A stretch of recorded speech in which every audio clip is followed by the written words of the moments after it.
The Fall Summoner Series hosted by Game Arena. I am one of your hosts, Kyle Kamika, and this is my other host, Ty Muster. How you doing, dude?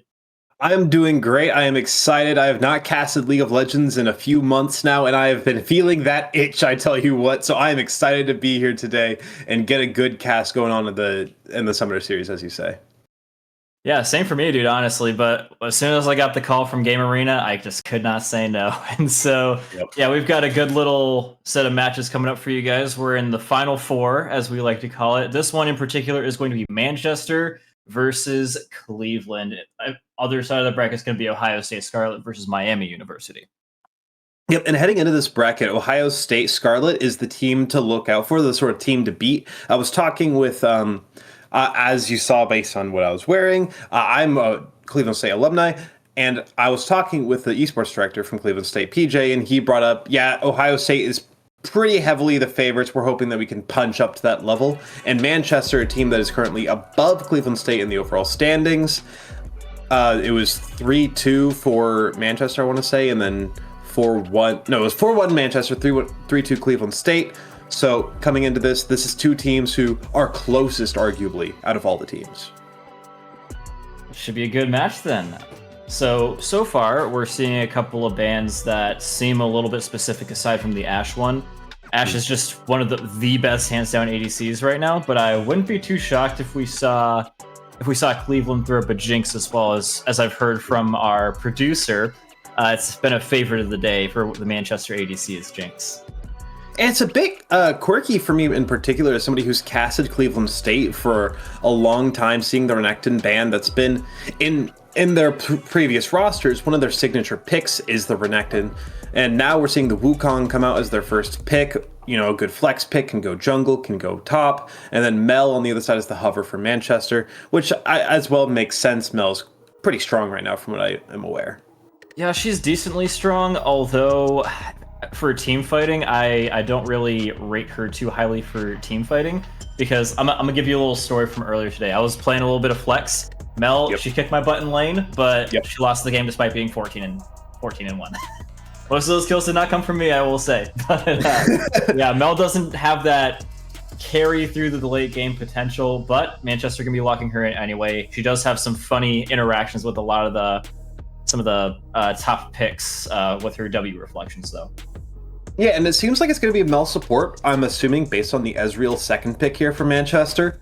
And now that you bring it up, it's a bit weird to pick Mel when, like, Mel does feel a bit reactive, because if you want to play something like Mel, you're obviously looking for that W to find value, the reflection, and you're not exactly seeing anything on Cleveland State's side that the W can do anything against. So this gives the opportunity to Cleveland State to kind of pick around the Mel, and Kai'Sa is going to be their ADC pick, it seems.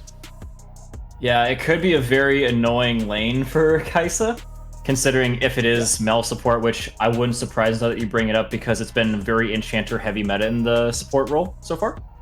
But yeah, Kai'Sa's going to get completely outranged, and that would be a little bit annoying to deal with, unless she has like a really good engaged support. Yeah, and that's a thing that Cleveland State, you know, I'm sure that their previous support player would have helped train the current supports at Cleveland State, the current support player. The engaged support is a style that they are so used to. They almost always play with things like the Nautilus, the Rakan. That's the kind of support that they usually aim for, and seeing the Mundo come out as well. This is Fearless, by the way, so we're only going to see all of these champs once.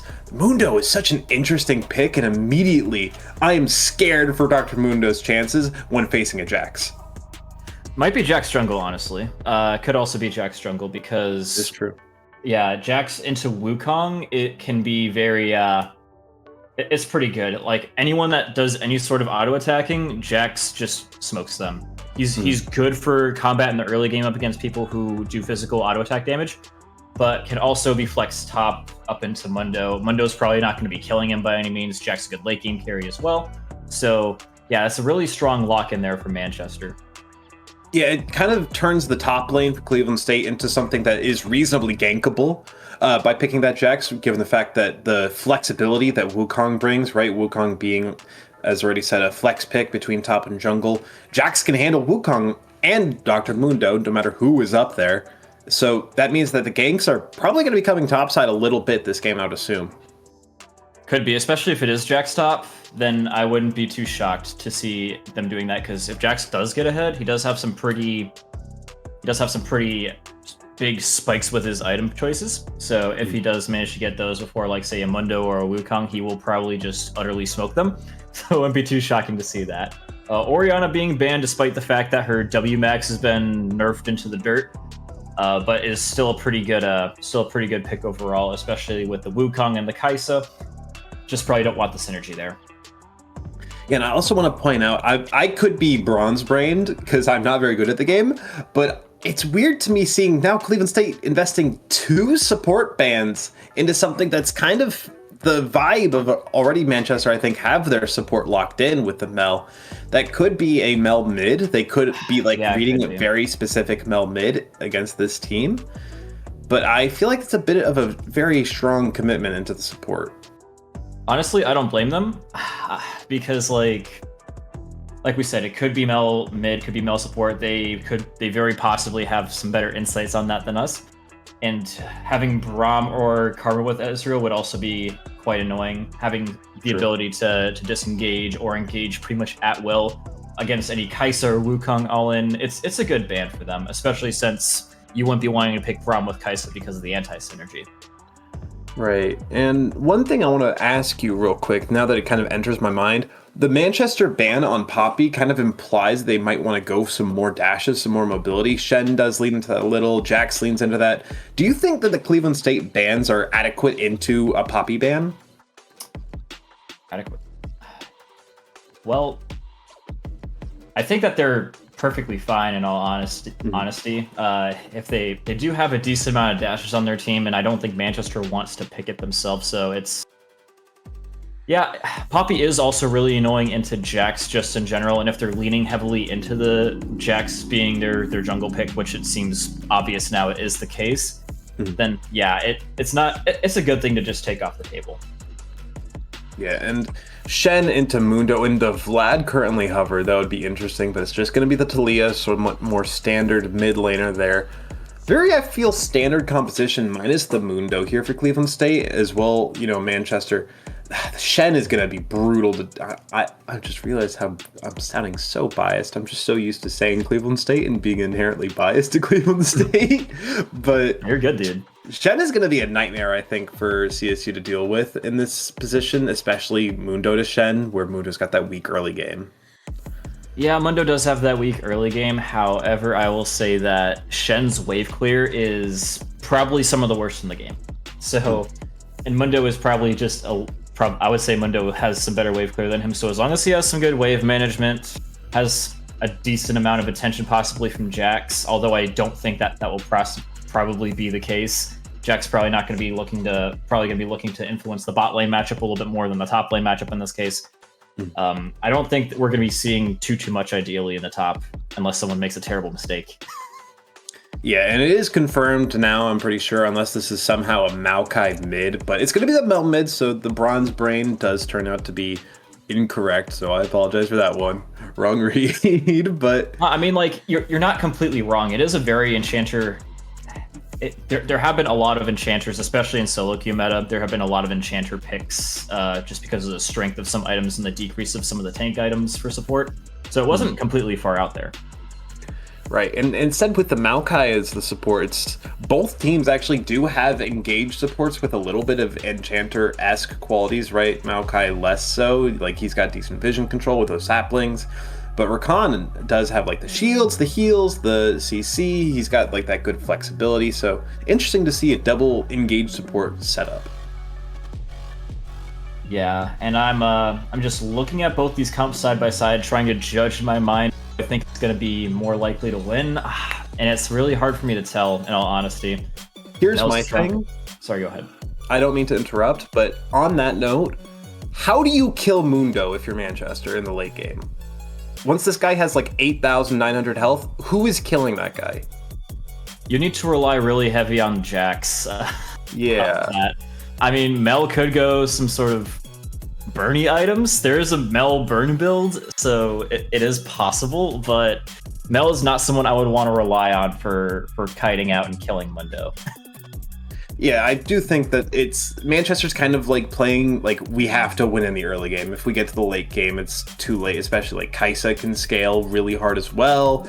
Like Rakan's team fight utility is so good. Talia can split people up. If this game, the longer this game goes, I think the better for Cleveland State and the worse for Manchester.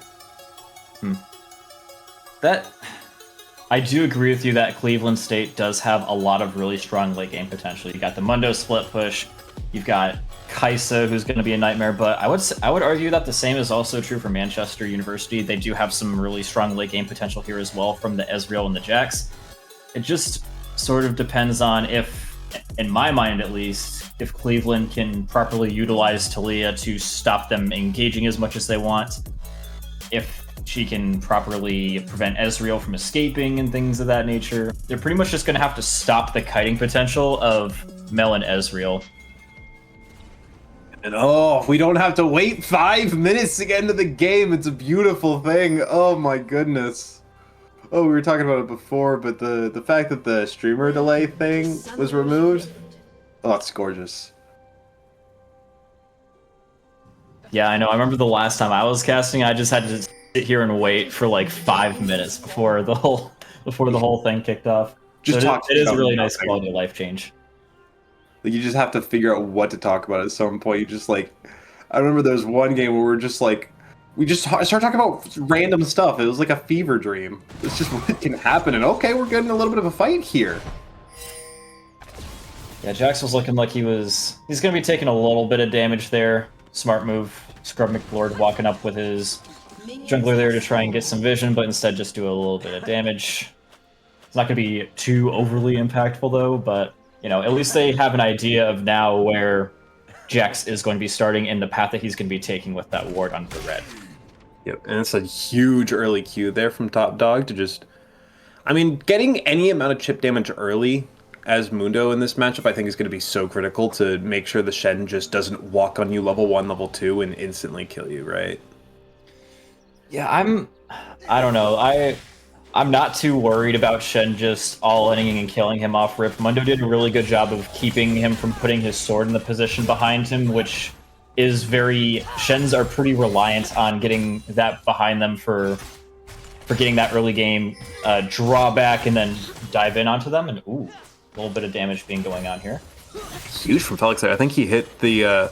just like a nice little Q there. There might have been a sapling as well, putting in some work. No saplings. It's just the... big damage just from the E, I believe that is. I'm a little bit rusty on that. That's so good. I think Ezreal procced full PTA onto him, so that was probably why. PTA does a lot of damage now. That is true. And if you see the health bars there on mid as well, Asuna Yuki is dropping really, really low. I don't know what kind of damage Scrub McLord is pumping into the guy, but it is working out pretty well. Yeah, Scrub McLord does have a little bit of an advantage in terms of the spammability of his abilities, and also did get a little bit of early damage onto the Mel, checking up to try and help the Jax, but just taking a couple of rocks to the face from Talia. Yes. Just gotta be concerned about that. The mana is also starting to run low there for the mid laner of Cleveland State. Yeah, I would be a bit more worried for... I would be expecting Scrub McLord to be receiving a lot more damage than Asuna Yuki, though, because the unfortunate thing for Talia is that her Q can't really go through the minions like Mel's can, so it's honestly a really good amount of positioning here must be from Scrub McLord. There's also a pretty early reset there by Admiral. They're going to give away a fair bit of CS from that wave. They're going to be down just a smidge for the time being, and you know that'll be nice for the side of Cleveland State to just get a slight advantage in for the top side. But outside of that, this is a very slow start as Asuna Yuki is still dropping so low. Yeah, I'm not too overly worried though. Unless Wukong decides to put his thumb on the scale here, it's unlikely to be a kill angle here from Scrub McLord unless Asuna Yuki really overextends, and it looks like they are actually getting Wukong involved. And ooh, good dodge from Asuna, but is going to be getting way too involved here and gets caught out by Zeku. They need to trying to come in. Yeah, they absolutely need to convert on that kill, and the fact that they don't lose Zeku either is big, because if you start to look at it, the pressure that Scrub McLord was putting on, and now the pressure that Armstrong is putting on as well, the CS for Scrub McLord is behind. He's at 22. He was at 18 by the time Asuna Yuki hit 25, so he needed to start to get some of that value and get a kill in to make his poke worth it at any point, and still Asuna Yuki is barely behind when counting the creep score. Yeah, there is the little problem of the Wukong getting the kill there and getting away with Jax also flashing. So it's just a complete victory there for Cleveland State University, despite the fact that Manchester is going to be, their mid laner is going to be a little bit behind in terms of the CS, which you would expect, honestly. It's really hard for Mel to miss CS just because she has that execute. Right. It's the way of the world there. And a bit of pressure here as well from Top Dog. He's been able to pressure out this Shen a lot more than I would expect of Mundo to. Maybe, again, that's just me being a bit of a goober, but it tends to happen, and we'll be able to recall here, get that Giant's Belt, as huge pressure there. Yeah, that W's not going to block the knockup. Yeah, ooh, Asuna might be getting a little bit in too deep. Big old chunk of damage, and that is going to... Unfortunately, Talia is going to be not fully getting the wave in, but yeah, so that's going to be a freeze opportunity here from Asuna to be able to farm a little bit more safely with that low health.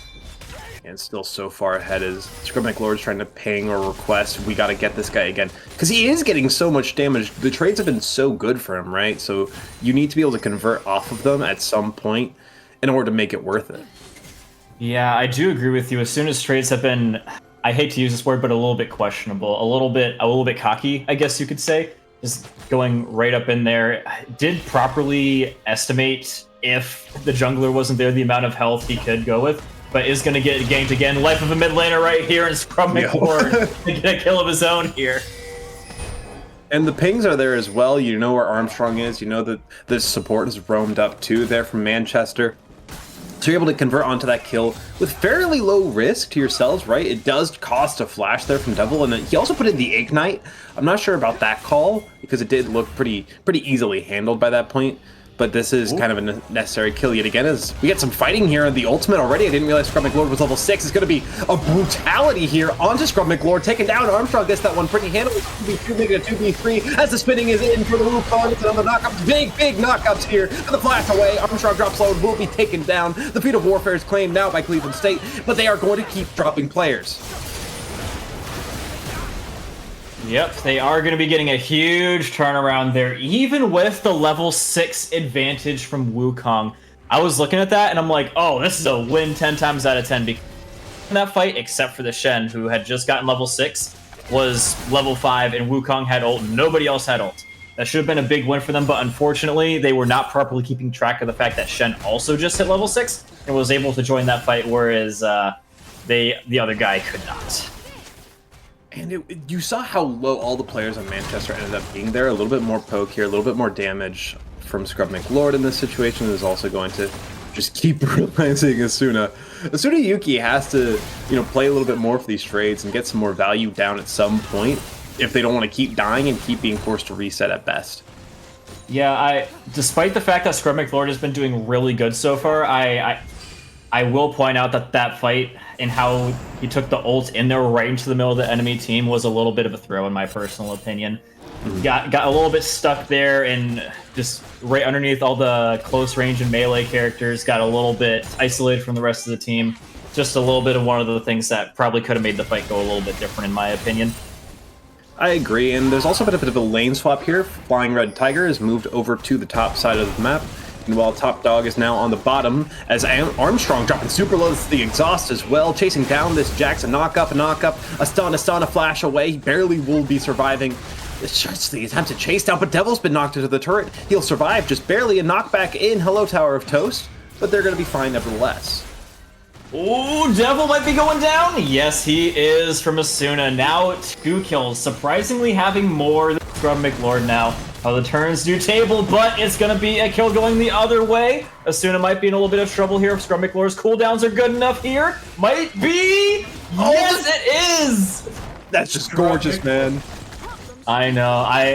As a mid laner myself, I know Chilia's cooldowns and damage pretty good. That was well aimed, well done from Scrub McLord. He needed that kill too, because even though, again, you brought up somehow even on kills, it is a big part because of that early gold advantage from the CS that Asuna Yuki's been able to keep up. So as much as you would expect, you know, the Mel to be behind by this point, it's just not the case. No dragons have been claimed either yet, and you can see the pings are starting to come in from Manchester. They want to go for this as Devil's appeared on the top side. They're not going to be able to contest this dragon. A taunt as well, meaning Devil doesn't have the staying power for this. This is looking like a free dragon. Well, the one thing is that, yeah, they're looking to trade them out pretty much. As you can see, the bot lane is sort of swapped top, which means that they're pretty much conceding the dragon in favor of trying to get control of these grubs, as well as getting some plates up against the Shen, who's pretty much going to be able to do absolutely nothing, probably even going to be dying up against Flying Red.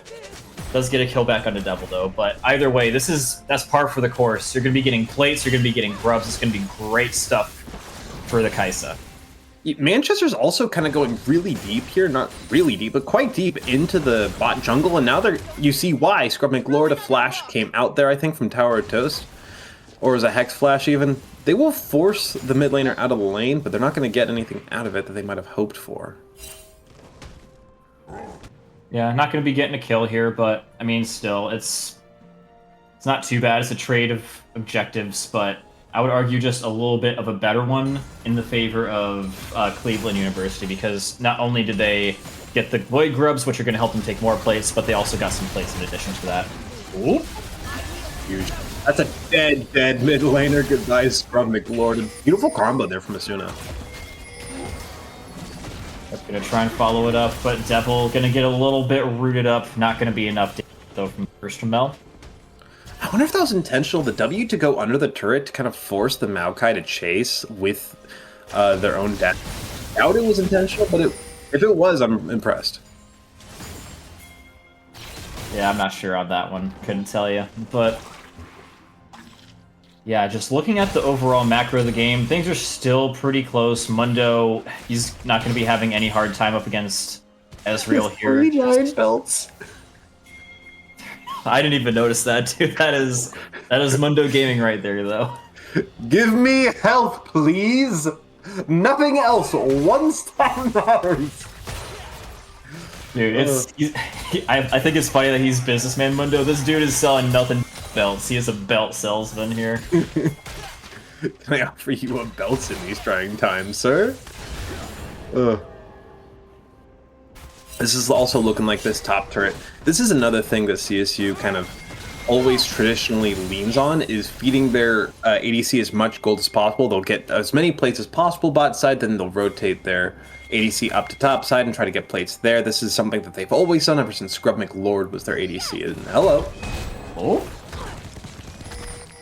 Yeah, it looks like you can see the Jax damage already looking nice. He's got the Triforce and just 2 taps onto Scrub McLord, and his health bar is looking pretty toasted. But does have the support of a lot more of his teammates here. There's a Shen big could also join the fight. Big team fight set up for here, and if the Shen does join the team fight, that'll mean Top Dog probably gets that bot turret mostly uncontested, so it's kind of a damned if you do, damned if you don't situation there. As oh, a bit of an engager. Yeah, that's a dead Devil, as well as the Nature's Grasp rolling in. The Wukong spins, and that is disastrous for Cleveland State, but it seems as though the cleanup is here for the Madonna. Yep, great turn of events for Manchester University, chasing Flash, and that is another really great fight over the Scuttle.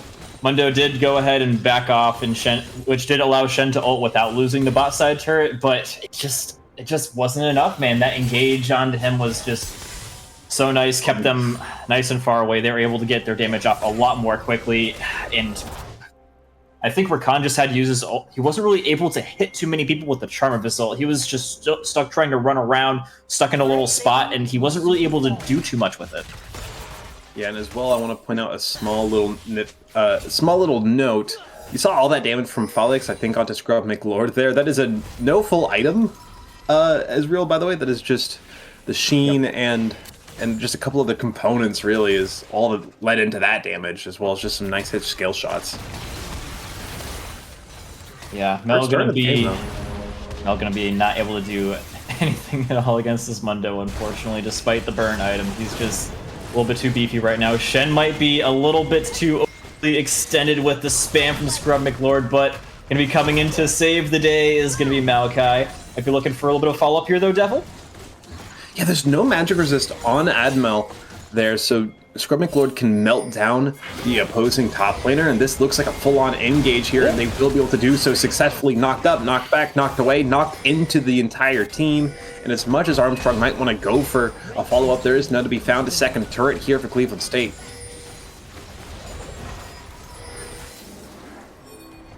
Yep, Cleveland might have lost that earlier fight, but they're still making it hurt for Manchester. They're absolutely not out of this game by any means, despite the lost team fight. They're getting a couple of kills here, a couple of kills there, 2 down in the mid turret, looking about halfway there as well, and Dragon also going to be getting equalized for them. So, yeah, I think that they're definitely doing a little bit better in just overall getting objectives, more bang for their bucks in terms of the kills they're getting. Top Dog is slowly pushing out this top wave as well. I do think Manchester is now starting to recognize this issue, as Asuna Yuki will rotate up to match the Mundo, as there seems to be a bit of a fight here in mid. The Nature's Grasp roots in and assists as the kill onto Devil is not really notable. Fire dashes all the way in. What are you doing there, bro? That is he flashes out insane. There's no... Actually, the counter-strike doesn't stun him! He's able to escape for the most part, and they're able to cover him! He will die, but it's a double kill now for Seku! That is something... I am speechless. The audacity of Cleveland to take that fight. You have to play it perfectly, pretty much, in order for that to come off. Yeah, but you've got Counter-Strike from Jex. You've got knockback from Maokai. That should be that should be death upon entry. And I thought that as soon as Ezreal procced his barrier, that I'm like, oh no, Kaisa going down. But just some outplay in the extreme coming out from Flying Red Tiger, putting the flying in the Red Tiger there, going right on in and just showing his stuff, man. That is some good ADC work. It's been really good objective control as well from CSU. Obviously, they've handled 2 turrets. Meanwhile, Manchester barely dealt any damage to any turrets as well. But I also want to point out that Cleveland State went for, I think, the right objectives by rotating their bot lane up to top side when the Void Grub spawned. They gave away the first dragon, and were just willing to get some stronger turret presence, which has clearly proven to be of assistance. Oh, hello. Oh, might be in trouble here. It's got to be a flash. There's a True Shot Barrage as well as the Shen ulti. They're trying to chase things down. They forced 2 ultimates and a flash for only one of their own.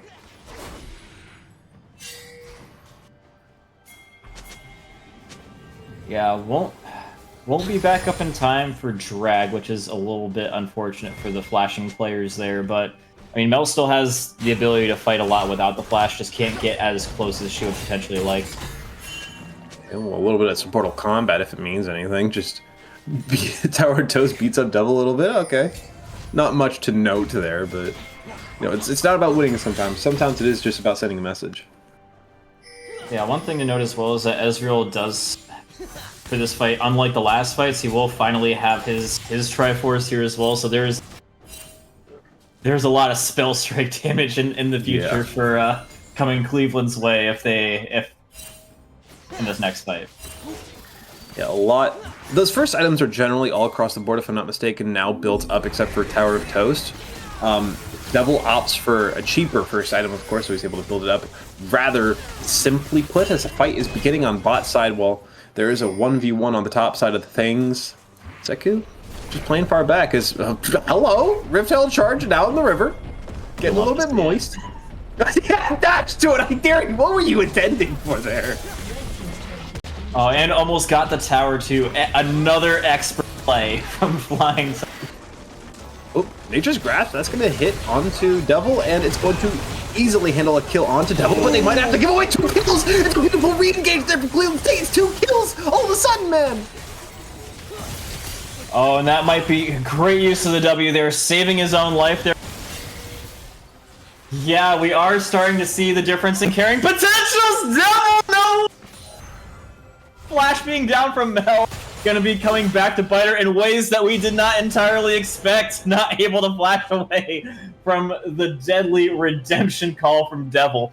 But Yeah, dude. Back to what we were saying. It's the Kai'Sa's just looking like got a little bit better carry potential. We did see Mel starting to get a couple of kills, a little bit of gold in her hands there, but I don't know, man. I'm just feeling like the carry potential is a lot more there for Cleveland, like you suggested.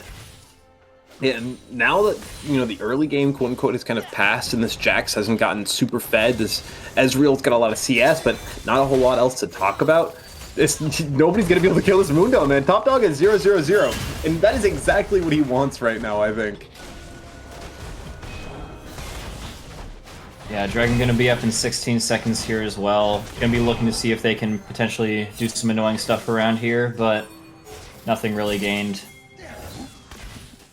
Looking for an angle of entry, looking to deliver some belts and briefcases, but yeah, I don't think this is one that Manchester can really afford to contest. Like, just walking in here seems like an absolute death sentence. The difference in vision control and just overall map pressure is, it just seems impossible. And they might also be able to get this mid turret here. They have to back off Manchester to contest the wave that's going into them there, just so then the mid turret doesn't die to creeps, I think. Yeah, look at how low it already is. Could have died to that wave. As just gotta catch these waves around the map as CSU refutes to let them near their own towers.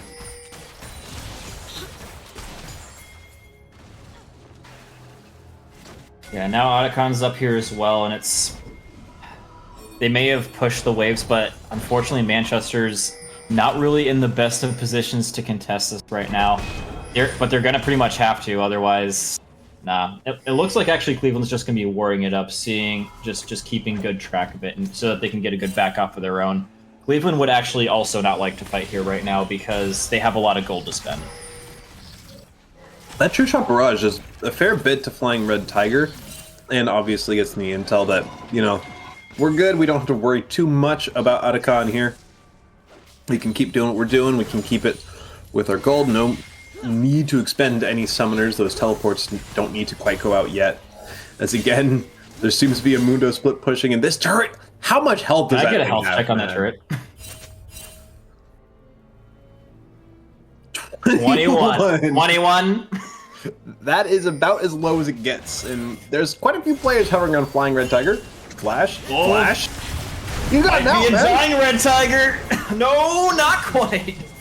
That was Exhaust and Nature's Grasp, and I think a Flash all used for Flying Red Tiger is the attempt to chase there from Felix. And now Felix is pushed back. He doesn't have the TP. He has to use the Flash there. It's a knock up there from Zeku as they try to keep going. They try to keep on pushing at the root as well. Onto Devil, who's barely surviving this one, and the shutdown has been claimed by the Ezreal. Worst case scenario, but the Mundo has joined, and that is a lot of HP. Jax engaged. There's not much to be doing. It's a double kill. The big man is on the field. It's a double kill on the other side. It's another shutdown for Tsunayuki. And now it's only Top Dog remaining. This Devil cannot assist in this fight.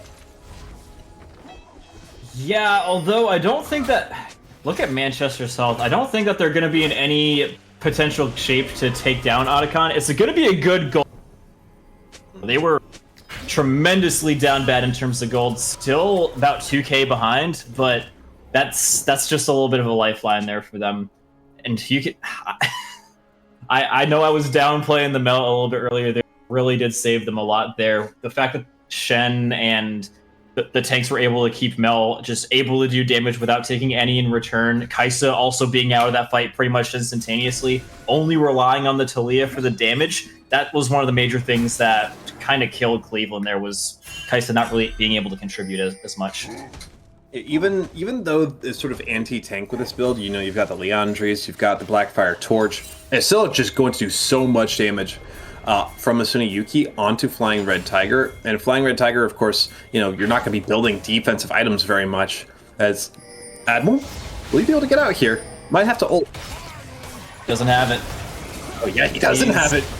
Looking like he's going to be getting a little bit of help here from Jax, though. Teammates are going to be coming and giving him some assist needed. They do have that top turret still up, though. A second team fight happening almost exactly where the last one occurred, and with the gold lead shrunken significantly from Cleveland State. And I say that, and yet Scrum McLord knows what he's doing, gets that bot turret. Yeah, that's one thing that Cleveland's been doing a lot better. When there's this jostling for who's going to go for the objective, who's not, You remember Manchester for that dragon? They were just kind of sitting, waiting in the... But as you can see, Scrum McLord making some good use of his positioning on the map.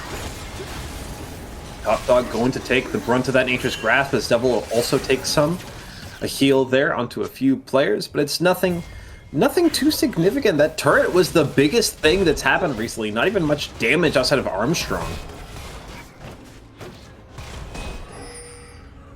Yeah, all this is having the effect of allowing Manchester to catch up slowly but surely. A little bit of a let off the gas pedal, in my personal opinion, from Cleveland. There isn't really a whole lot for them to do, though. They did do a good job of getting the turret, so yeah, it's just the unfortunate state of Manchester's good wave clear and preventing of Mundo from the answering of the split pushes and proper wave management in a lot of cases.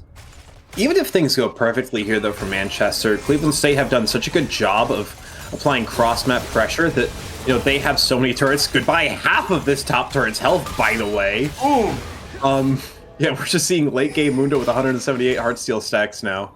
But, like, they've done so much cross-map pressure, they've done so much damage to where there's been no turrets claimed. Still 25 minutes for Manchester. So Cleveland State have that advantage now. The engage onto Zeku.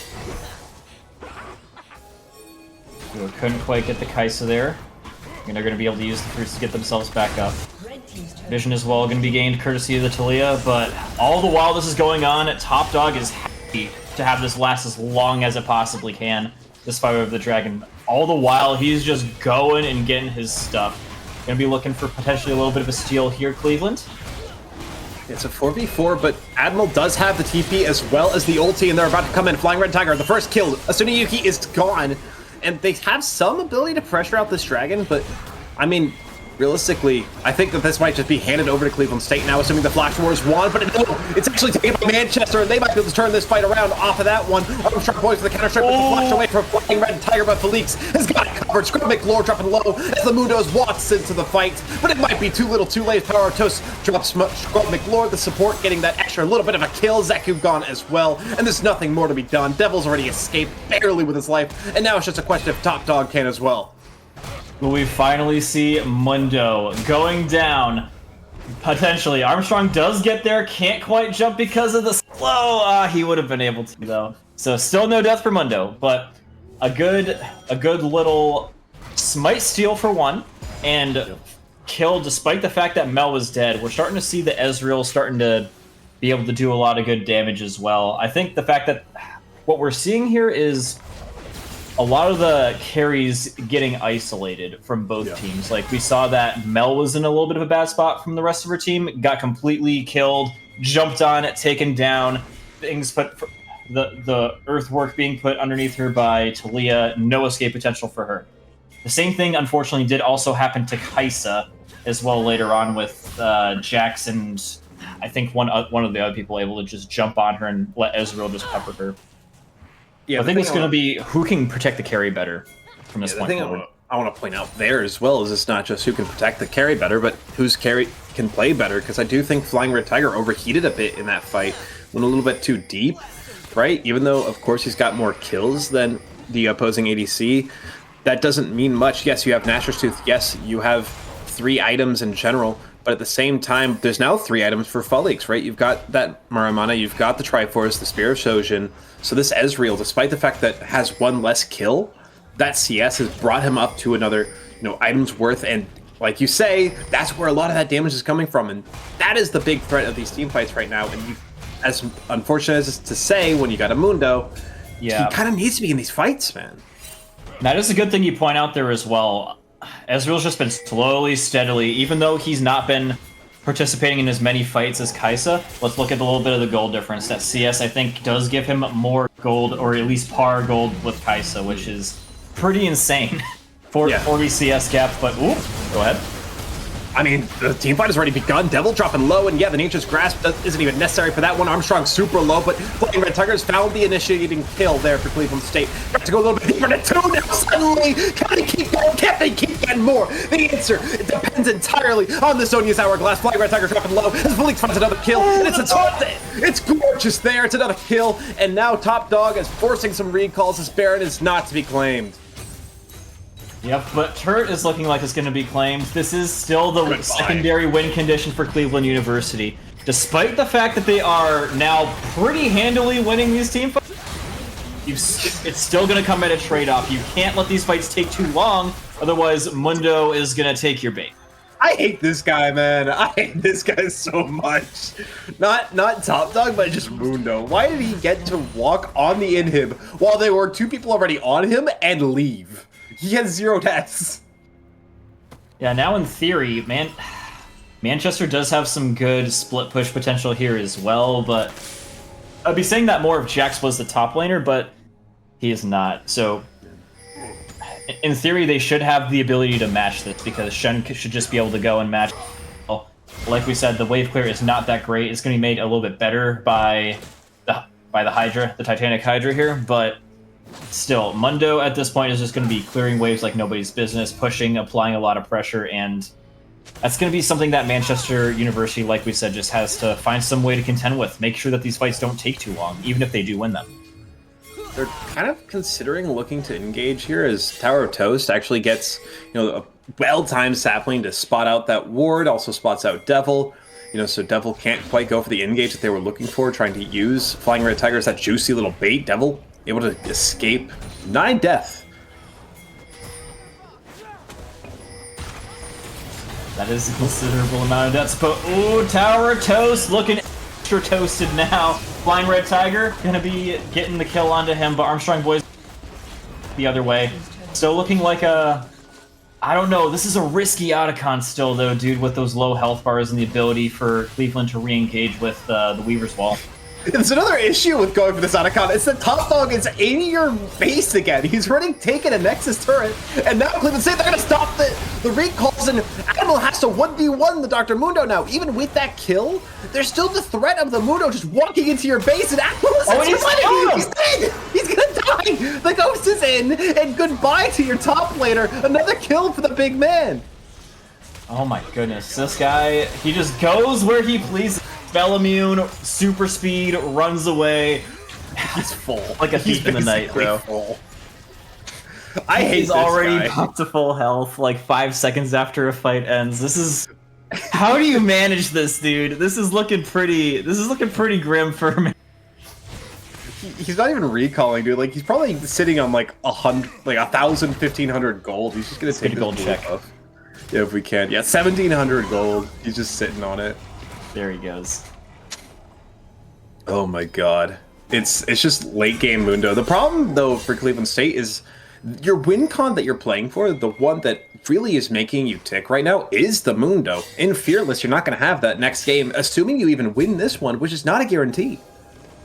Yeah, I don't know. In my opinion, I don't see that as being that big of a... The role of Mundo can be replaced by some other champions, and I don't know this player, but my gut assumption is that Mundo is probably not his top pick. So, yeah, I don't see that as being too big of an issue here. Decent little engage there from Devil, knocking up a couple of players. A True Shot Barrage that only grazes Zaitu there. As yet again, the knock-up, it's looking good. The damage is strong, but Armstrong is looking a little bit better with that Counter-Strike. It's a kill there. It's 2-1 on the side of Manchester. They have found an advantage as suddenly the Kaisa falls. And yet again, guess who? There seems to be a Mundo walking down your base. Yeah, but gonna be trying to stop the recalls. Yeah, it's gonna be stopping 2 of them from recalling it. It's looking like Mel's gonna be going right there alone. I think that's game, man. Dude, it honestly might be. Mel probably gonna be able to kill 1, but yes, it is. Oh my god. It's freaking Mundo, man. He just walks it in. Yup. That is what we were talking about there. You gotta be careful of... They win the fight, but at what cost? We won the team fight, yes, but what did it cost? Everything. It's the typical Thanos thing. Oh my god, I am furious if I am Manchester, just getting walked down by Dr. Mundo constantly. Like, the fact that they didn't get the kill onto the Mundo either, like, obviously that's how you kind of shut that thing down. is you have to kill the Mundo early, right? You have to make, even if you don't kill him, like stop him getting XP from the early waves, stop him getting gold from the early waves. That's how you have to stop that kind of thing from happening. If he gets even slightly rolling early game, if he doesn't have a single death by the 15-minute mark, he can just do that. Yeah, another thing I'll say is that Cleveland, as much as the split push was a little bit annoying, it was done very well as well. What you'll see some people who aren't as experienced do is they will split push at bad times that aren't coinciding with objectives being up with their teammates going and taking these things without the wave being pushed out far enough, the wave always being pushed, team always properly going in and contesting for major objectives, allowed for the Mundo to go for pushes like that, and vice versa. The timing, it was pretty impeccable from Cleveland. Yeah, like consistently every time. Like it felt like the Otacon wasn't the goal, the Mundo was, right? They would just go in, they would walk down Otacon and be like, all right, Manchester, you have to fight us here. You have to find a way to match the Mundo without dying while also contesting Otacon and stopping us from getting it for free. You can't put two people on Mundo or else we're going to get a 4v3 and just win that fight. We're not behind in gold even. We're even on gold between the two teams. So you have to match 4-4, you have to match 1-1, and that one player combined with turret damage just doesn't do enough. Yeah, I agree. They would have had to send at least one of their carries, especially with the wave clear. Probably would have had to have been Mel. But the problem is that in these team fights, they're just so close to where if you don't have the Ezreal or the Mel, the enemy, even if you're still 4v4, the enemy team is going to win. Just because one, you've got Flying, who's just a really good ADC. If you're not having the people to lock him down and apply the damage to him, you're not going to be able to win the fight. I don't know. Yeah, it's a catch-22 at the end there, but unless you have something else that you want to put in, we're going to go on to a quick break here as the players recuperate for the second round. Nope, that's all I have to say about that. Ladies and gentlemen, we're going to, while the players get set up for round, right back at you. Fearless Draft in the Summoner Series. Hey there, ladies and gentlemen. Welcome back to the Fall Summoner Series hosted by Game Arena. I am Kyle Comica, joined by Ty Munster, and as you can see, we're wasting no time, getting right back into it between Manchester University and Cleveland State. Ban's already out of the way, and we've already got a Jarvan.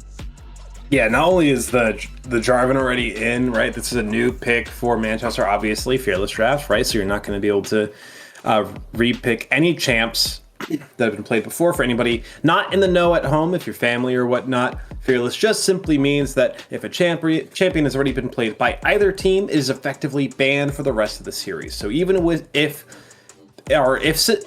for example, wow, I can't speak right now. Manchester wins game 2.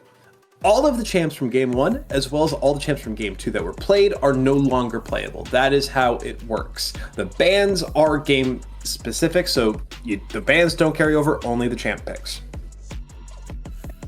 Good explanation there. Not too shocked to be seeing Xin Zhao being pulled out, though. It's something that I've been seeing getting banned or picked a lot in pro play. And Tristana coming in here as well, not too shocked. Just the escapability from Jarvan ult. And the fact that she can also do a lot of damage on top of that. A lot of burst coming out from Cleveland State University so far. Yeah, not only the Tristana good into Jarvan, it also, I know the Tristana mid hasn't exactly been a thing for a long time, but when you have a team who's playing their former ADC in mid, which I also want to point out, this is the second year in a row that they've done this, which I think is really funny, because last year, Scrub McLord was the better ADC, so they put him on ADC, and they had their other ADC player play mid. Now it's the same thing, but now Scrub McLord has moved over to mid, and that's just very funny to me in particular. But anyways, there is a technical possibility this is Tristana mid. Oh my god, yes! They picked Swain. I always go crazy whenever someone picks Swain because I'm also a Swain main. I would love to see this be Swain mid, then I could get so granular about the details. I hope it's Swain mid and not Swain support. What if it's Swain top? That would be better than Swain support, to be honest with you, but that would be a very difficult blind because there are some really bad matchups for Swain top. There are also some bad matchups for Swain mid, and I wouldn't be too shocked to see if we saw them target banning some mid laners here. Yeah, and I wanna bring this up real quick. We were told earlier that the Manchester support primarily does play Braum. So I do think it's very odd that Cleveland State, they have their first 3 bans, the Renekton, the Rek'Sai, and the Ashe. Those stayed the same, as well as, of course, Manchester, the same 3 bans as the first game. And they go for the Braum 4th both times without Manchester picking it. What is your read on that? That leads me to believe that Manchester are just very comfortable with a lot of supports. They don't feel like they need it, to be totally honest with you. Or they probably played expecting it to be banned, so they probably practiced some other things. Right. That makes sense. So Orianna again banned here. I think Manchester banned that last game and bringing back the ban. I think there's only one new ban per team, and that's the top bans between the Darius and the Cassante. If I'm not mistaken, and Sion! Okay! Talking about you need a replacement for Mundo, that'll do. Yes, it will. It could potentially be even more annoying than Mundo because he's got the runaway ability where he shouts cowards the whole time, which I think is really ironic. Cowards running away from the fight. But, yeah, Nara's a good answer to that. He's able to toss him away from the turret, able to do some percent health type damage. But yeah, who is going to be the support here? It's tough. Maybe some sort of enchanter type. I was about to say, I think it has to be an enchanter because you got the Poppy on Cleveland State, and you already have what 2 champs with dashes between the Jarvan and the Gnar, right? So you cannot go with engage support unless the Swain is the support. I hate to break it to you there. I think this is Swain support. But yeah, I mean, you had to either pick an enchanter support or go something like Swain support there. Like you had to commit the Swain to be your support, I think, because like just the presence of the Poppy already kind of like the Gnar into the Sion makes sense, but come the late game, it's going to be so hard to play into the Poppy. You have to play enchanter or Swain support. No, but for real though, Cassiopeia is a very smart mid lane pick here because you've got you want to stop them from making a lot of the movements. It's a good way to stop Tristana from doing her jumps, Xin Zhao from doing the same, stop people from, I think, flashing away as well. And so, right, yeah, it's a really good person to keep the enemy team that has a lot of jumpiness, a lot of mobility type abilities from getting them off. That's a good point as well. Like, just imagine the situation you brought up earlier. Tristana's good as the Jarvan because Tristana can escape the Cataclysm. You're not going to be able to do that when there's a Miasma sitting right on top of the Cataclysm. So if they can sync those 2 abilities, then Cleveland State are going to be, devastated by that combo. Yeah, it is. It's got some high potential for success, but yeah, just looking at these teams side by side, I may be biased because I love Swain and he's my main, but I'm gonna lean a little bit towards Manchester University here because they have a lot of things that can follow up nicely with the Jarvan engage. You keep them nice and close to Swain to keep his ult going. You have Cassiopeia who can stop them from jumping out, and it keeps them nice and centralized for everyone else to get their ults off. Swain can also pull them into the walls of the ults and stuff like that. It makes it easy for him to hit his E, stop them and stuff like that. There's a lot of synergy coming in from Manchester University, and they've also got some good early game in addition to some good late game and a potential answer to this Sion split push. I mean, at the same time, though, you kind of do have 2 champs who are going to excel in the split push role between the Tristana and the Sion. So you have to be able to mark both of those because you never know at some point, Tristana could just go up to top side, Sion could go bot side, and now all of a sudden you have to choose which turret to give up rather than, choosing which one to defend. That is true. I think now that you bring it up, that is probably, if the team fights don't go well for Cleveland early game, that is probably what they will go to as a secondary win condition for late game. Because if Manchester University does get the lead, like we said, their team fights will be pretty dang unstoppable, and that will pretty much force Cleveland to play a little bit hybrid-y with how they take their fights. Probably give up a little bit of objectives, force the side lanes a little bit more, try and get some pickoffs. So, yeah, I do agree that Cleveland State's is a lot more adaptable like that. Oh, and it's never gonna get old. Getting right into the game, man. It's been like this. I think our producer said 13 years has been the spectator delay. So after all this time, just being able to get right into the game, man, it's a beautiful thing. It's never gonna get old. And of course, it's Yeah, obviously going to be the Poppy support, right? Based on this pick, there's nowhere else she could rather really be. yeah.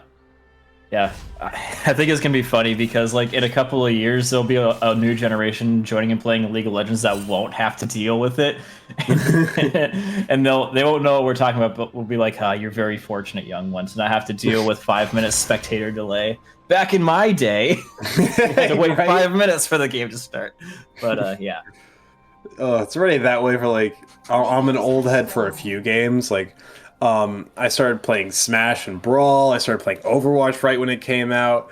Um, like I'm an old head for esports and gaming in general. So that's how I feel already for everything. dude, I'm about to turn 29 in a couple of months. Don't even get me Oof. started on the old head stuff. I'm as old as it gets in the esports scene. Yeah, I'm already geriatric and I'm just 24. Yikes.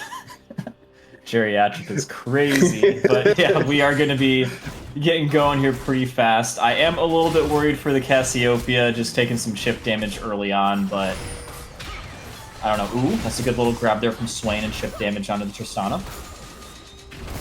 Just a bit of chip there. I mean, half health already is going to be rough for Flying Red Tiger to maintain presence in lane. Top Dog trying to stay there, right, just so that he can confirm to keep getting that EXP and potentially even that gold, but it's going to be so tough into that Gnar, as already said, right? The Gnar is going to be such a good matchup into the Scion. Oh, double flash in. Sour Toast steady, yeah, the Ignite and a Flying Red Tiger as well. They're going to try to pressure out Felix a little bit, but Flying Red Tiger's going to keep taking some of the Sivir damage, and Devil has to press off on this Felix. Yeah, that's just the unfortunate thing. Cleveland State got the level 2 just a little bit faster than Manchester because Tristana is very likely to get that because she does do that damage on kill to other minions around her. Ooh, Tristana might be getting another kill here. Not quite, so we're just a little bit too close to the turret there, but it should be a pretty easy push and retreat from Flying Red Tiger. Yeah, now they're just going to be able to press on this advantage. The potion has been used by Felix as well. Both ADCs have dropped the potions in. Most players, seemingly, outside of mid and support, have dropped the majority of their potions, right? So, I mean, the HP that they got is the HP they're playing with. Yeah, the thing is, as well, is that the junglers are both down here as well, so both teams probably thinking, oh, I might be low health, but my jungler can help me get the kill. And so, yeah, it's going to come down to a couple of things. Who's going to be able to get here first? And it's looking like Jarvan is going to be the guy that gets there first. Vision was gotten rid of, so they're going to not know until it's a little bit too late. Poppy might be in a little bit of trouble here. Get into the position where he can flash over the wall, but can't quite because Swain pulls her back into the action. And Jarvan going to be looking to hop over the wall to get Tristana, but can't quite. And in comes some assistance from the Xin Zhao. Flashing in, should be able to get one back. And in comes Felix. Flying Red Tiger looking for a little bit of a cleanup. Barrier coming out here as well. Swain trying to auto-attack, trying to get the kills. Will get the cleanup. And does have a lot more health than Zeku here. Should still be able to get the kill, dropping down the W on himself to make some space. And should be able to just walk this guy down. So red buff and a couple of kills going in the hands of the Swain support. And you're not too unhappy about that for Cleveland State. All things considered, you're still 3-3, right? And all that's remaining now is the support, as Scrub McLord gets a lot of pressure here as well on mid side. But the fact that Flying Red Tiger got 2 kills throughout their interactions there on bot side means that the BF sword is now, grabbed for Cleveland State's bot laner. So as much as that does suck for Cleveland State, 1 kill goes to the support on the side of Manchester, which is never ideal. Devil. That's tough, bro. I don't know if that's worth. Doesn't freeze the wave, takes a ton of damage. Swain is going to be able to steal back. Technically doesn't need to, only to spend the gold, but could very well fight this out with the red and the blue buff in hand. And now they're going to be the easy health advantage. Yep, this should be a kill right here onto Devil. Trying to freeze the wave a little bit too hard and pays the ultimate price from Felix. I mean, he could have committed to escape earlier, but I mean, maybe didn't want to push the cannon, maybe didn't see it as an option, but I mean, it's just unfortunate there for Devil. Gets caught there, the pause now in for Felix. That's just so unfortunate there for Cleveland State, as people are just going to be, taking their time, right? Waiting for the reconnect here. Oh, I'm hello. not quite sure what the old issue is there from that. I think that's being explained to them what the problem is. Yeah, probably a little bit of a technical difficulty being looked at here, but it does give us a little bit of an opportunity to take a look at some of the stuff that's been going on so far. A lot of action going on in the bot lane, and we're definitely seeing the junglers getting a little bit involved and trying to make the big difference here. Because if you remember last session as well, that's what a lot of it came down to. Yeah, I mean, this is a great early lead as well for Manchester. Not quite a lead, but they've set themselves up to build up to a lead, right? Dragon should be spawning relatively soon. So the spot lane presence that Manchester has right now, this is something that they can play for, right? And assuming they're able to get this dragon quick, they can potentially get it before Void Grubs, get it before a reset is good for CSU, and then they might be able to rotate up and get a grub, maybe two, maybe all three. Yeah, it is possible that we see the bots swap towards top once again if they do want to go for that. I wouldn't be too surprised if we saw Cleveland State doing that because they have Tristana and the potential secondary win condition of if the team fights don't go too well, we can just double split push and stuff like that. So Right. now that you mentioned that, it really would not surprise me if they did that. Yeah, and it's there is still the unfortunate situation again. Like I know you love Swain. I know Swain is a very high potential to carry even a support. But the fact that that one kill does go to the Swain, goes to the support there for Manchester, it means that they're going to struggle a little bit when comparing gold, right? Even though you've got a good trade there, the fact that Flying Red Tiger sitting 2-1. Again, the BS sword is up. It's going to be stronger than the pickaxe. This Tristan is going to have better trades from this point moving forward, and it's going to be a real concern for them. Yeah, I do agree. At the end of the day, Sivir does have about the same amount of kills. Probably will be able to get a pretty decent back going on here as well. Trading a little bit of attack damage for attack speed. I think it was a little bit of a trade-off there. But ooh, looking like Xin Zhao's trying to put his thumb on the scale after Gnar uses the dash, but definitely would not get the kill there. Just seeing if he'll go back in, be greedy with it. Recalling just a hole that might as well do something while you're sitting there. They're still set up for the gank on top side. A big chunk of damage sent over. And the dodge as well onto the Petrifying Gaze. Asuna Yuki's going to be forced to recall here, and Scrub McLord's going to be able to re-establish that presence on the mid lane as Armstrong Boys tries to chase down Devil, but Devil is able to escape. Yeah, the one good thing about the Swain getting the kill is he is going to be able to be a little bit more impactful in some of these fights than say Poppy. Can probably go around and like solo assist a little bit in some of these fights. Ooh, Syndra looking to be in a little bit of trouble here. No, absolutely not. Just kidding. Great repel from the engage there. Even though Scrub McLord is low on mana, he's still got 2 pots and 3 biscuits. The engage there onto a Tower of Toast just for a bit of chunk damage there from Devil to be a pretty positive trade, all things considered. But now you do have to be concerned, right? If you're Scrub McLord, just in case something like that happens again, you can't go too hard, even though Asuna Yuki looks so killable. Yeah, Jarvan is always lurking, and you do have to be cautious of that. But yeah, the fact that Asuna is so low means that they're not going to be able to help in the dragon fight. It's looking like Xin Zhao is going to go for a little bit of a sneak onto it. Very risky considering the fact that they do not have bot prio, but probably thinking that Syndra would be able to be the major difference maker there since bot lane does not have level 6 yet. Yeah, I do like that, though. Just go for the dragon, right? It's risky, but something that I've criticized before when I was at Cleveland State and had to talk about these players a lot more is that they were always too scared to go for objectives. And seeing them go for a risky play like that, it does warm my heart a little bit after all those years of telling them, please, please, please stop ignoring objectives. They finally go for one.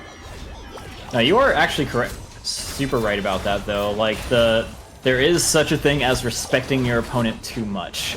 And so sometimes your opponent expects you to respect their lane control and stuff like that, and they just take it for granted. They're just like, oh, there's no way they're going to go for a dragon, and then lo and behold, it's gone. Not only that, but that dragon take also lets them play for the grubs now, right? I pointed out as Manchester had the opportunity to go for the dragon themselves, go for the setup, but you pointed out Cleveland State had the opportunity to go for it and had the advantage in a way. Oh, and look what they're doing. Yeah, now they're set up. They lane swapped. That's exactly what I'm talking about there. as the bot lane is roamed up to the top side of the map, and now Felix and Tower of Toast are moving up towards the top side as well. Yep, exactly as predicted. It's going to be a little bit of a hard time for Manchester to contest this, and you see Sion, he's in position, he's ready to run in instead of away, but Swain can be getting a little bit of a grab and going on in himself, getting a little bit of an isolation onto Devil, getting them nice and stuck away, forcing the flash, but Armstrong is not going to be able to get anyone meaningful with that ult. He goes down here as well. Swain missing the grab, trying to desperately hit the Syndra, but they will be able to safely get away from this. At the end of the day, though, Tristana will not be getting those grubs that she so desperately wants. I mean, they did get one for Cleveland State, so it's not the end of the world by any means, and even though they give away more kills than they got, they will be, giving away to the other two grubs, but you still got one, which is kind of important. And the fact that they took Dragon and one grub is kind of enough, in my opinion, to make it a worthwhile trade out. Absolutely correct analysis there as well. I do agree with that 100%. The fact that they were able to get one is still good. They would have liked to get them all, but I mean, at the end of the day, it is still good that they got one and drag a little bit ahead of their opponents, and as far as that, even though they're not ahead on gold overall.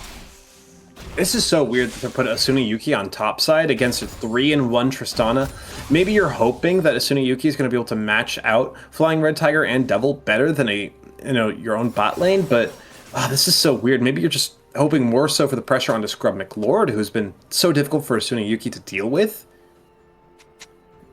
I think they're putting a lot of faith in Asuna Yuki's ability to W them, but it's looks like we've got another technical difficulty here, unfortunately. I do agree that it is risky. The risk is mitigated by the W potential stopping any of the engage coming out from the other side, but yeah, I think also just the amount of health from the Catalyst of Eons, I think is the name of the item.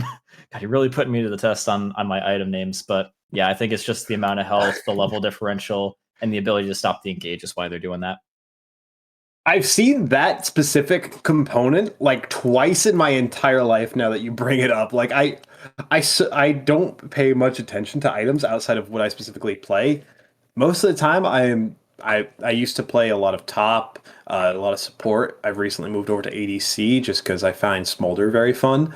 And also I've had enough of 1 in 9 ADCs on my team, so I decided to be the 1 in 9 ADC myself.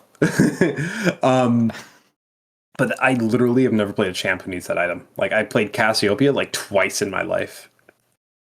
Yeah, it is a component on one of Swain's builds, which is why I even know that it's called Catalyst of something. So, yeah, I just usually refer to it as Catalyst, yeah. See, I was right. You were. There we go. I'm amazed that I was able to find it at all. I didn't know where to look, but I did find it eventually. But yeah, I mean, if you learned one thing this stream, it's that item is called Catalyst of Eons. Thank goodness for that. It's going to be a force on the recall as well for Felix, who, 20 mana pretty much. Devil as well, just backing up Flying Red Tiger as the Swain rotates up to the top side of the rift here. And it's going to be slow going for a little bit here, I feel, even though Flying Red Tiger goes for a bit of a trade.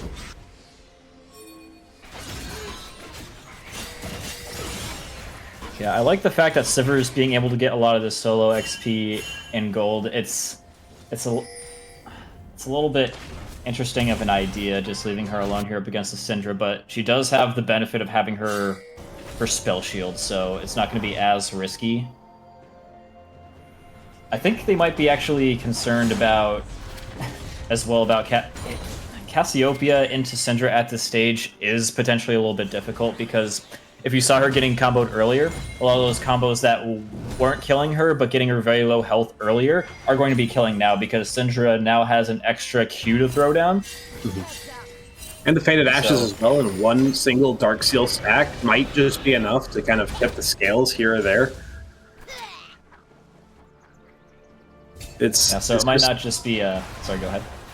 You're good. It's just getting to that point in the game where, I mean, at the same time, though, when looking at the CS of everybody, it's really their only lead is mid. If we could get a quick gold check to make sure that the yeah, like looking at the bot side, it is a slight advantage for Felix, and then on the top side, it's not even close. 900 gold difference for Amil, or Admiral rather, over Top Dog.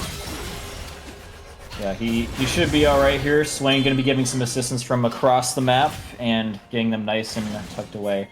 I think what Nara is going to be going for here is the Blade of the Ruined King, which makes a lot of sense against Scion. And the fact that he's on hit, he auto-attacks so much is also... It's not an item I typically seen gone for on Gnar in my experience, but it makes sense in this case for sure.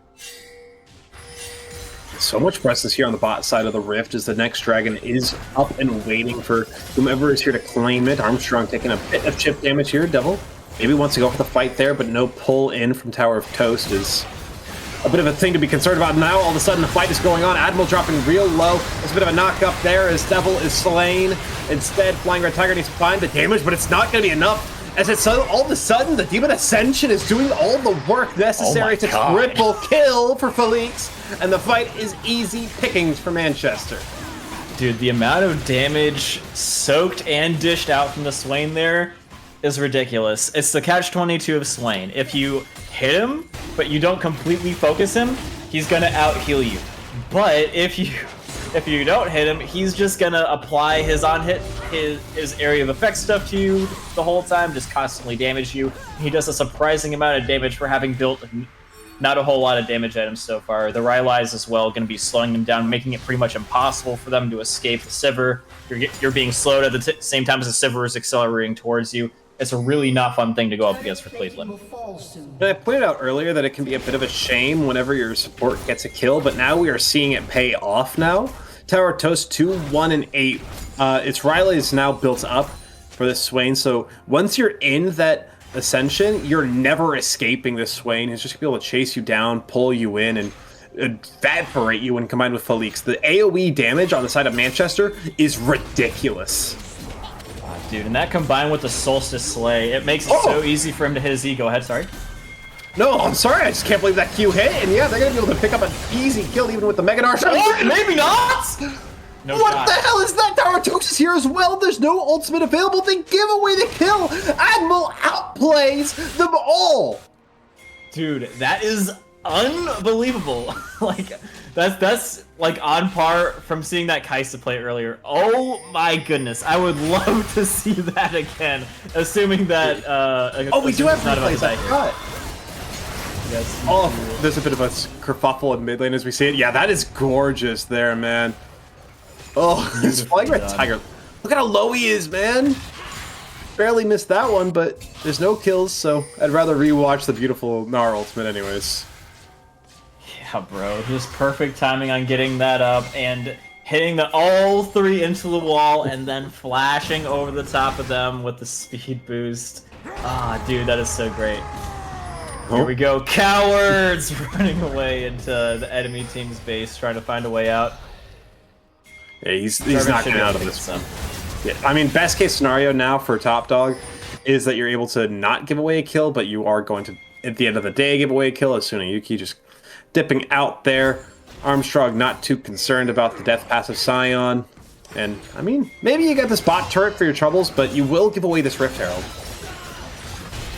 Yeah, I think the idea there from Top Dog was to try and get around the back and prevent Gnar from getting the top tower by proxying. But unfortunately, Swain kind of blocked him off from doing that, and then, yeah, Jarvan just found him and killed him. So, yeah, that's another thing I like about playing Swain, is you can always get vision. Yeah, and with that Rift Herald claimed, you know, if you're Flying Red Tiger, that there's quite a few people kind of lurking around, so you got to be careful. And this is looking much more, you know, simultaneously closer in terms of objectives, but much more one-sided for Manchester so far. There's a bit of kerfuffle happening up above. A kerfuffle indeed. And one thing I just noticed here as well is look at how far behind in levels Poppy is. Level 7. Oh, that is rough. Yeah, Devil's kind of just not in the game right now.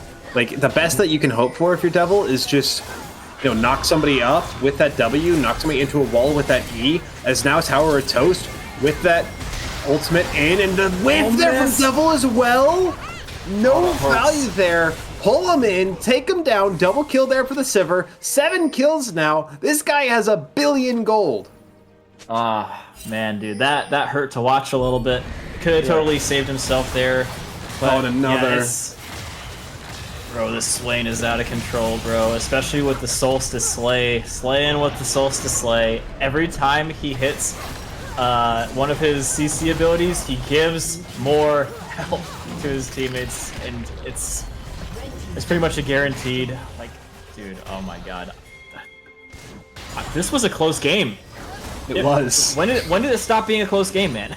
That last fight, I want to say, no, probably around the time they got Herald, and on the bot side, like, CSU traded Herald for bot turret, which I don't think is a bad play in practice, or in theory even, but in practice what we ended up seeing is just, afterwards, CSU just didn't have the good positioning. Manchester could flow out of that top river and take all the space around the rift.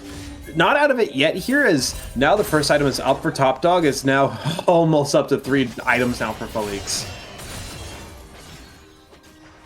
Yeah, starting to look a little bit spooky there. He's almost got his Infinity Edge, but yeah. Oh, going in, Jarvan doesn't care, followed up by the Swain, is going to get absolutely smoked there. The Jarvan followed up by the Tristana. Tower Toast still looking pretty healthy, and Devil not looking quite so much. Nice little follow-up, and Felix is going to get way too close. Xin Zhao going to be able to do some damage, might be able to save himself, but Tower Toast so far ahead on support, going to be able to take him down here as well. Tsuneyuki, it's just so many fights going on in so many different places. It's at the end of the day going to be benefiting just a little bit more Cleveland. Scrum McLord going to get a little bit slowed down, but does hit a proper hit with the E. Tower Toast does still have the ult though, and should be able to slow this guy down, able to keep him nice and away from Admel. Gotta be careful not to get too close here. Syndra is gonna get slowed down. Swain can totally chase this. Gonna force the flash. Swain honestly might be able to win this solo bolo here up against these low health enemies. Sion just can't get away without his ult. He would have to ult away, and he ults into him. Swain gonna be finally starting to take some damage here. Poppy will go down and give some health back to the Swain though. Scrum McLord has to wait for cooldown. The re-engage! It enough for Jarvan to get back. He's still not down.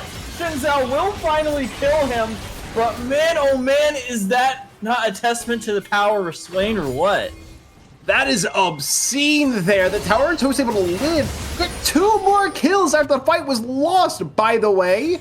That is going to stifle anything for CSU. This is a free dragon now for Manchester off of that one. Even though CSU, I think they got more kills off the fight. It was like 4 to 3, something like that. They can still give away this dragon. It's Cloud now, Cloud Soul, and you do not want to give away Cloud Soul. Not when you've already got a Rylai's Swain sitting on the field. Yeah, and it's only about to get worse. Dude's about to get, he's about to get Lee Andrews, and that's gonna be burning every single person on the team, especially the Scion. They did not come to play games up against this split push comp. There's no way that Scion's gonna be having a fun time up against this Blade of the Ruin King Gnar. And Swain about to build some percent health damage here as well. It's looking pretty good. Manchester, they understood the assignment. That was the one fight where it looked like CSU were going to win, like had a chance of winning solidly as well. If they don't win a subsequent fight coming up here as a group goes in, Devil is gone. The health bar might still be there when I say that, but he is dead by the time I finish talking. And there's now, I think that we are starting to slowly tilt into the point of no return. I don't know what CSU can do to win from this point forward outside of having unforced errors occur, and this might be one of them. Riskasuna is taken down, barely not. There we go. It's finally found us now on a cut will drop as well. The Demon Ascension in for Tower Toast, pulling Scrum McLord right back in, or at least attempting to. As Zeku drops too low to survive. Flying Red Tiger goes in for the kill. He'll find another, and that's the Demon Ascension finding that follow-up. There are some small little bits of gold to claim, but now it's a 1v1, arguably. Yeah, I mean, they are very reliant on the Swain at this point. I feel like there are, as you said, a couple of unforced errors going on here from both teams. We're seeing two different team fights going on pretty much every single one of these team fights. Like you've got like half the team fighting Swain, you've got half the team fighting the exposed Sivir, and you're always having at least one of the carries getting a little bit caught out, which is leading to a little bit of chaos from both teams. At the end of the day, the fact that the Swain, I feel like one of the major difference makers here is the fact that Swain is also able to do some damage and do some good stuff in his own right, even when his carries are getting isolated and taken down, where Poppy is, again, still 2 levels behind. Yeah, and I mean, Flying Red Tiger is going to grab the Mortal Reminder here to try to break down this Swain a little bit with the Grievous Wounds, right? The Armor Pen as well. But I think you got to go for more damage at this point, and with that pickaxe is kind of, you know, what he's looking towards. I think that the next item should just be the IE. Now you are right. That is kind of preventing Cleveland from building some of the items that they want, just because they have to deal with this heal cut from Swain. At the end of the day, I think it's the right move, but it is gonna hamper some of the damage that is possible from him. Top Dog is going to die out there with that death passive.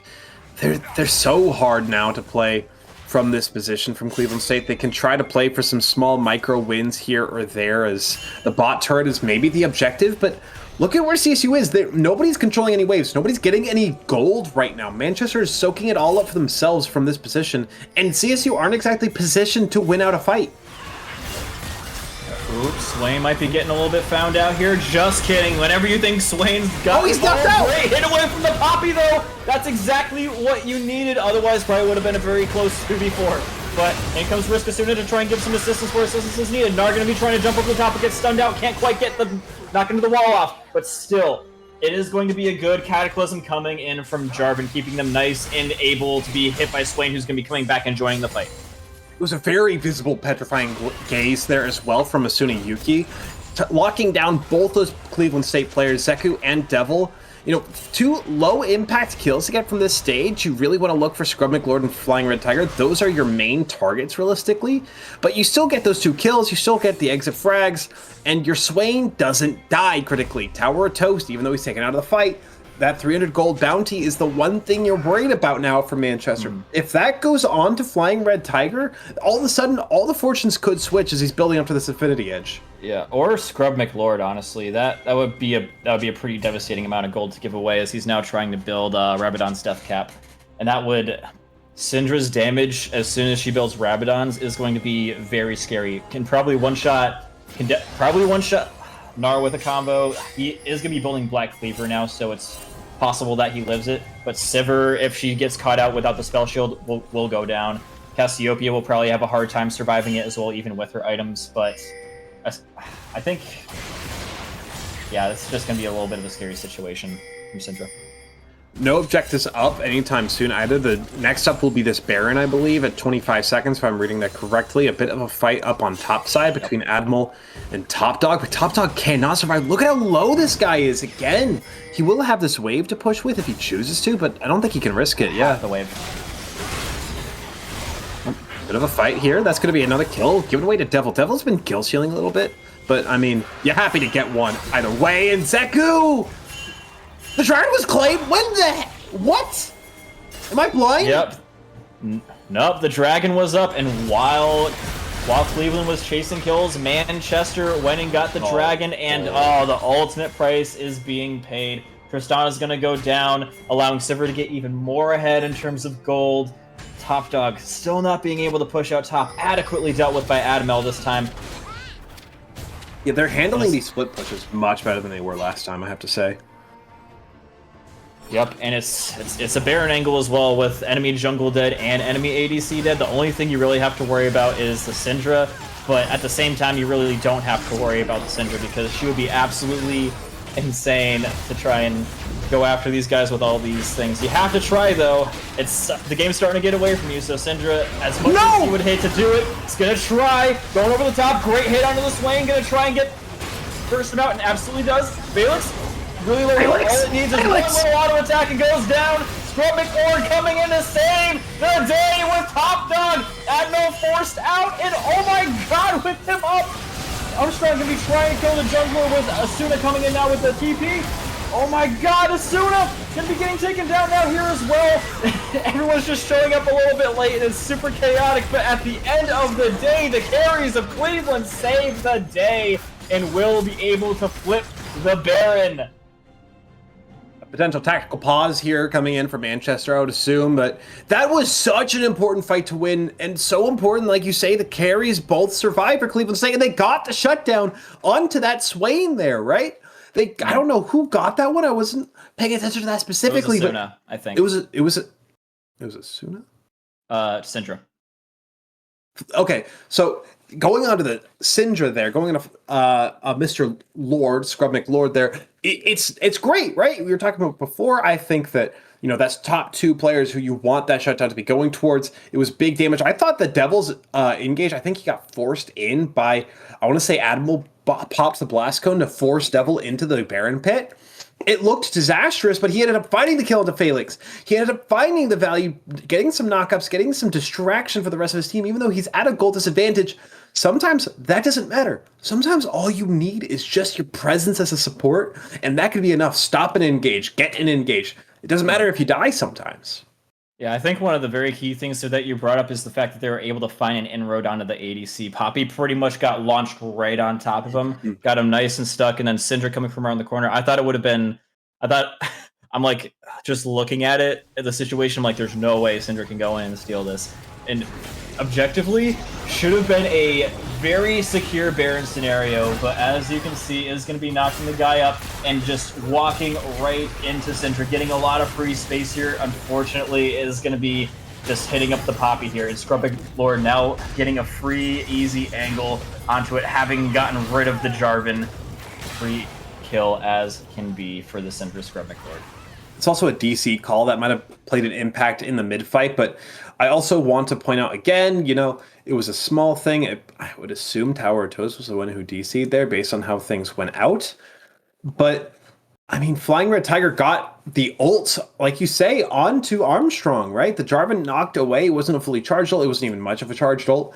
It was just enough to give you that slight advantage. And, technically, if the fight had gone differently, it would have allowed you to get some pressure onto the Baron, right? You would have had the smite advantage if things played out differently, but it doesn't even come to that. Yeah, it's just all the CC and the damage soaking is being done to the Sivir. She's just stuck hitting this Poppy, and no one's really able to help her because Swain gets bursted. Jarvan gets knocked away by Poppy's dying breath, and now you're just alone, auto-attacking a Poppy while Syndra's just going to be able to walk up to you, start dropping some Qs, start knocking you down, and then, yeah, it looks like this is going to be a little bit of an extended break. So, ladies and gentlemen, we're going to send it to an overall break. Don't go anywhere, though. We've still got a series on our hands. All right, we have been promised some silliness, so I expect to see some silliness here as we get back into the game in just a moment. There we go. Oh, don't tell me, please. No. Please tell me they don't both No, die. Matt! No, guys! I'm upset. Honestly, I legitimately feel upset watching that. Those are the two guys I know, man! Why you have to do that to me, bro? Ugh. I think it would be best if we just taken. moved on. I think it'd be best if we just moved on. You're correct. So- It happens. That's not that big of a deal. I'm playing it up. Yeah. But that will stifle Cleveland State because that Baron, genuinely, it looked like they were set up to take that Baron, and that was a huge thing for them to be able to grab after the fight. Which, by the way, welcome back, everybody. But like that fight looked like something. All right, we can grab this Baron. We can set up afterwards, get a bit of a gold reestablishment on the field. Now that is going right back over to Manchester. Yeah, it was a massive gold swing back their way. They're about equal on gold now, surprisingly. And it looks like they're going to try and go for a little bit of a steal from Xin Zhao here. Can they get some vision over the top? It looks like they're trying to get it from Poppy with the control ward. And actually, Manchester are going to be backing off here, afraid of the steal. They have to, right? They already did take some damage. The turret is going to be claimed on the bot side there by Admiral, but they can't fight that on Baron, right? If they do, they're just going to drop health, they're going to drop mana. In Cleveland State, even if they don't play for the steal necessarily, they can still play for just kill them while they're in the Baron pit, which is very achievable in that position. Yeah, it is, especially if Syndra is able to get a solid stun onto one of them like she did the last time. That would That's a very easy angle to throw the game up, so I 100% get it. Why Manchester wouldn't want to be taking a sort of a risky play like that. And all of a sudden, Baron Nashor's just sitting there waiting for somebody to come and collect. Like, hello, I've been started twice now. Somebody please get me. It's just gonna hit that slow phase of the game as Manchester. If we could get a quick vision check, I think Manchester are starting to really take vision control in the jungle there. Minus the Cleveland control ward in the Baron pit. That is a very key ward, but I do agree with you. Manchester does have a lot of really great vision placement. A lot of the entrances and exits. Like you'll see they have a control ward deep lying on the top lane. They have one along the bottom lane there as well. And ooh, Felix might be getting a little bit caught out here, a little bit in trouble. Asuna gonna try and save him as well as the swing. And it looks like Felix is the best bait in all of North America. Does die, but gets two going back the other way. And oh, it's looking like Tristana's getting a little bit slowed up to size. Can't quite get away. And Armstrong will find the kill onto that as well. Nothing to be done from the Syndra, and Nara can go back to dealing with the other guy. Ooh, Syndra might still be able to find something here, but has to play her cards very carefully. All of that momentum suddenly has vanished now for Cleveland State after the pause. They had so much momentum after winning that team fight, but the pause slowed them down, and now those kills send it even further beyond. The Smite claims Baron. It's been taken now. The power play is Manchester. They have not to do, but just wait things out as the Dragon has spawned, these quick recalls, and the fact that Zeku is not in position, right, just respawning now, they can play for this Dragon now for Manchester. Yep, and Syndra's going to be hitting her stride. I'm pretty sure she well and truly has well past all her stacks, and on top of that, she's got Rabadons and a half-stacked Magi's. Like, so many more CS than Cassiopeia here as well, so Syndra is primed and ready to go. She's in the mid lane carry position, ready to start having some impact. We started seeing it a little bit earlier, but now is the time where we really need to see it. We are on Soul Point. Can't quite get it done, though. It's going to be Soul in the hands of Manchester, living to fight another time, I guess. This might be the moment where it's like the sort of point of no return now for Cleveland State, especially with the skill on the Flying Red Tiger. Yeah, no flash. Easy to claim that with the Cataclysm. There was a bit of pressure there from Top Dog to try to push down top side, but the Soul's been taken, a kill onto Flying Red Tiger. Even though the gold isn't that far behind, it's just so difficult to get anything done into this Swain. 8-3 and 21, by the way. Yeah, those are normal numbers for Swain. Oh, he's gonna get another immaculate grab. Nobody gonna be able to move. Nice knock away from Poppy, and the re-engage is gonna be great. Felix caught high and dry once again without his teammates there to guard him. Syndra with a solid little hit there. Risk Asuna will be able to take down another one though. Living to hold still, but it's looking like this turret is all but dead. Scrub McLord gonna have to back up, hoping to get a little bit of a kill, but not quite. Swain just standing there ready to deal with Scrub McLord as soon as he approaches, but it seems like Manchester are gonna play a little bit smart with the Tristana backup and back off with just a single inhib taken. Yeah, you can't really play for too much more. You know, there's no objectives on the field here, but all you need to do now is play the slow game, play the long game, and you should be able to win from this position in Manchester. You have the Soul, as previously was mentioned, and that is the big thing, right? Playing with Swain with Dragon Soul, playing against, you know, Poppy with Dragon Soul makes her life a lot more difficult. Playing against, you know, the Xin Zhao makes his life a lot more difficult when there's Dragon Soul. Or Dragon Soul? Cloud Soul. This is the position now where Manchester, they don't really have many ways to lose, even with this gold advantage not being very much. It's on the key participants. Nobody can take down Power of Toast other than maybe Flying Red Tiger, but the way he's been focused by specifically Armstrong Boys, the use of the Cataclysm on the Tristana so far has made it impossible for him to get anything done. Yeah, dude, if you thought that Manchester were going to have no problem getting around the map to deal with Sion before, it's going to be absolutely the case now. This kind of kills the split push capabilities because outside of combat, Manchester are just going to be able to go all in and around the map as they please, more or less. It's like Mundo's still here, but oh, Devil coming in with a Hail Mary, and Felix getting singled out again. He's just got his name on it. Great drag and grab coming out here from the Gnar. He's getting a little bit hit upside the head, but Swain super fast, super deadly, doing some stuff, punches out of the way of the Scion, and oh, it's looking like Cleveland's actually turning things around, knocking the Swain away, and that's going to be leaving it all on to Asuna, trying to buy him some space, and it looks like they will get them away. They did get some super minions in on the tower, though. Yeah, they're currently hitting the Nexus turrets, and that's what I was about to bring up. Even though it's a good fight for CSU, and look at how much the gold has swung the other way a little bit there. It went from, I think, an 8k gold advantage heading into the fight to now it is only 3k. Cleveland State, they did play that immaculately. All of the praise in the world deserves to go on to Devil there for setting up that engage there early onto Felix. That is the key target. If you saw how much damage Felix was doing early on to Flying Red Tiger, a third of his HP just by hitting minions because of that Sivir AoE damage. Flying Red Tiger couldn't do anything if that Sivir wasn't taken out. If Admiral was if Admiral was able to get on top of him, it's an important situation there. Now they'll get this mid turn as well, an objective bounty. All of a sudden, I said I don't know how Cleveland State gets through this, and we saw how it takes a miracle. And no, Flying Red Tiger is extended yet again, and it's another free kill. And now all of a sudden, again, I got no clue how you win from here. Oh my goodness, dude, this is insane. Like, the amount of times we're seeing the ADCs just getting singled out and smoked in a second is... It's been the same case for both teams, but that might be the fatal one right there for Flying Red Tiger. It's going to allow the Gnar and the rest to push up the middle of the map and the top of the map. It's looking like that's the idea here, is they're going to be looking to take control of the top side jungle, take all of the enemy team's jungle that's in there, and if they go in there, on a ward! Can't quite get the follow-up, though.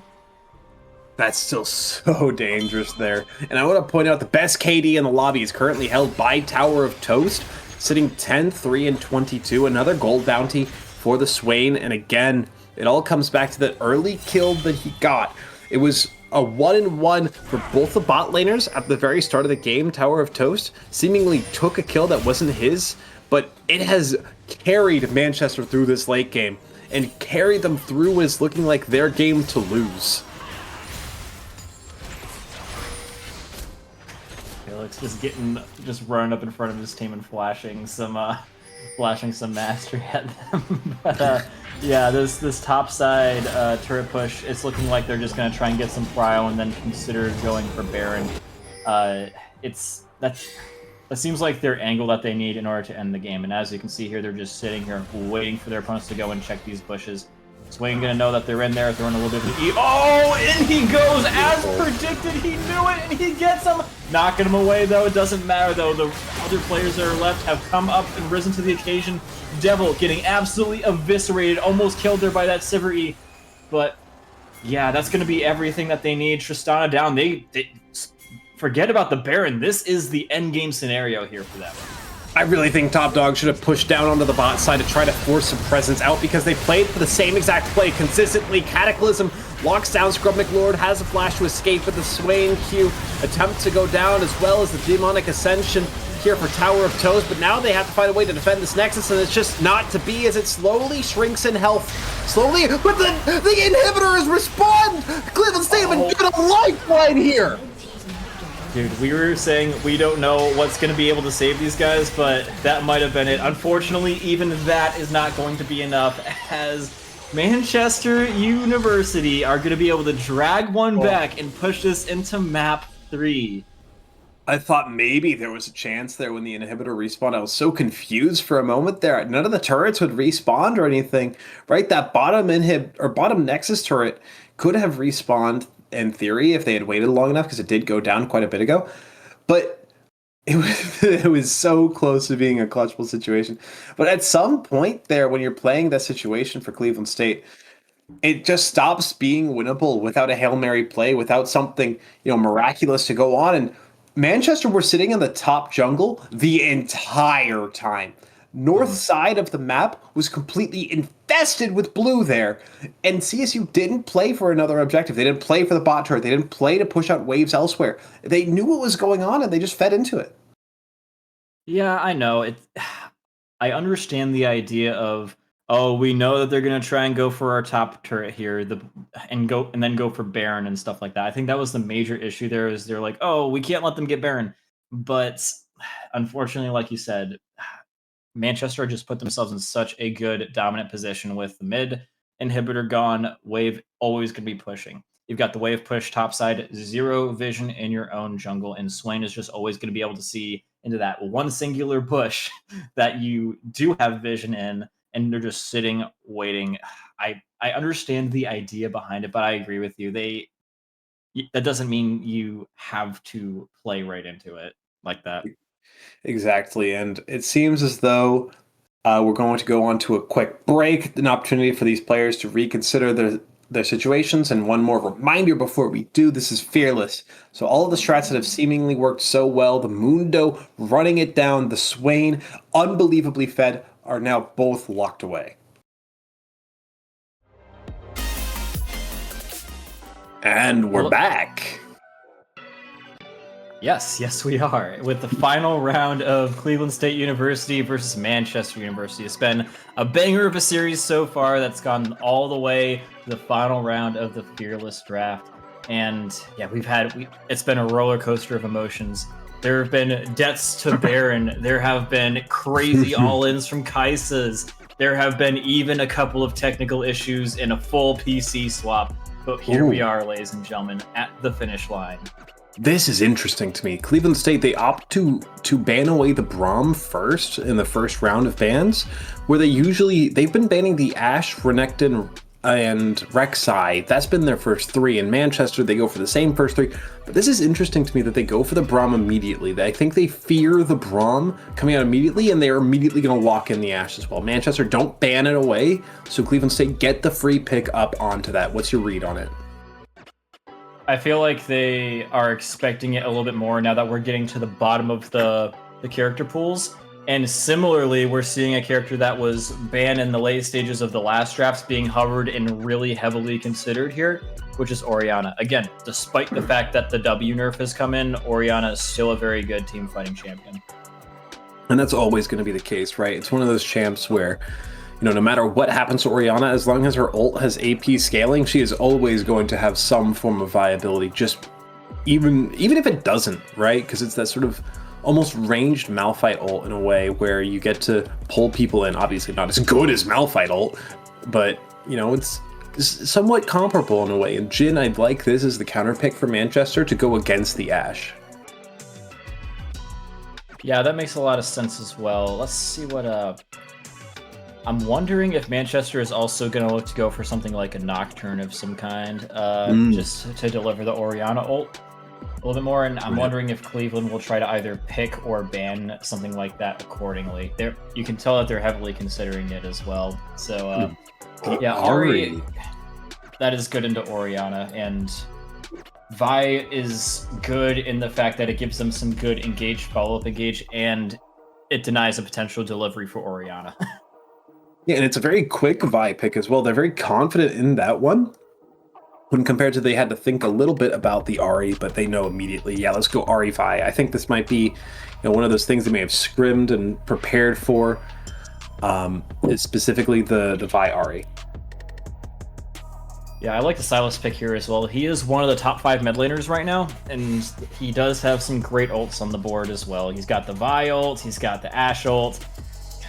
Pretty much sport for choice, and that really throwing that down right now sort of inhibits Cleveland's top laners and top lane and support from picking anything that's super useful with Sylas, or there could just be like, Sylas are going to get some good ults, bite the bullet. I don't think they're going to be thinking exactly like that, though. Yeah, I mean, they've already got into a situation that's a bit rough to deal with, where I think this confirms, unless this is a Sylas jungle, that this would be an Orianna support.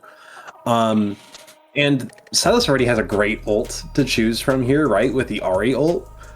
Ashe ult can be weird, because he can already kind of lock people down and extend that lockdown with the Crystal Arrow, and then Vi is obviously, if you really need that lockdown, there's a few good choices already, I would say, for Sylas. Yeah, and honestly, Ahri ult on him is not that bad either. It gives him a lot more mobility to just chase people down over an extended period of time. And so, yeah, sport for choice there, Sylas. There's no bad options on the field for him right now. Manchester really heavily considering that. Shaco? That is not what I thought was going to be happening, but I mean, hey, they Well, obviously know these people better than I do.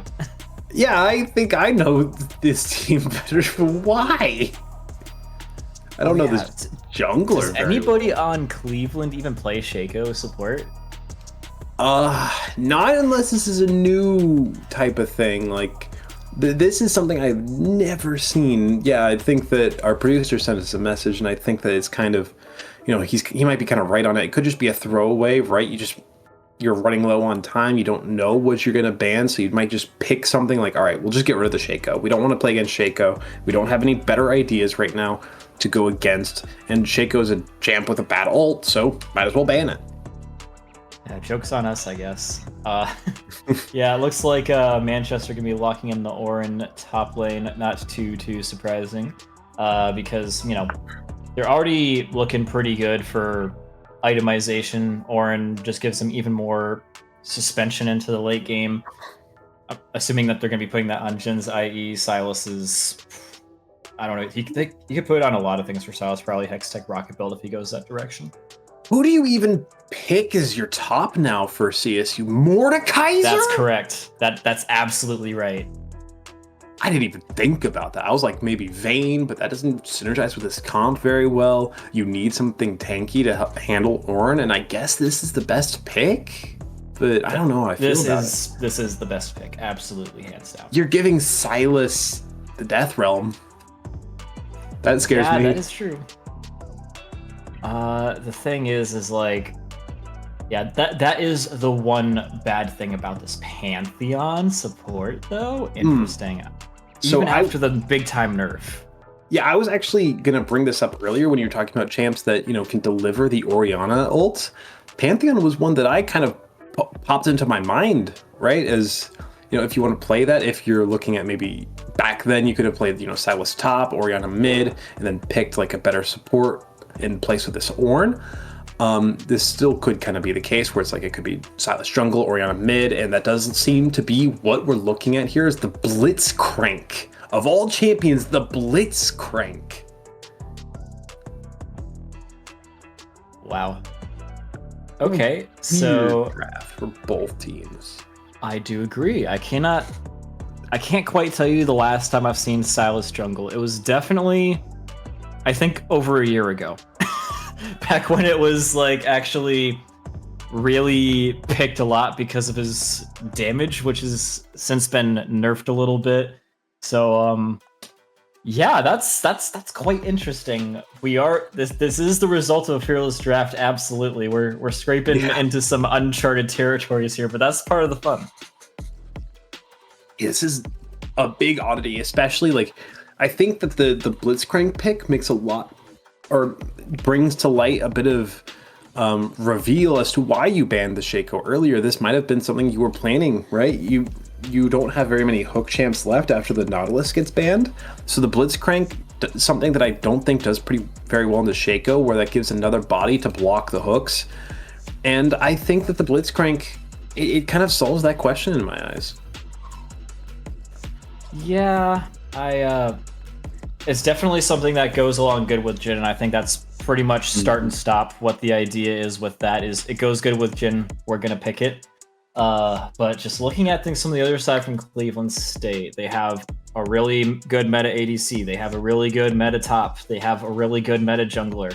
All these picks, all by themselves, individually, are very strong meta picks for their lane.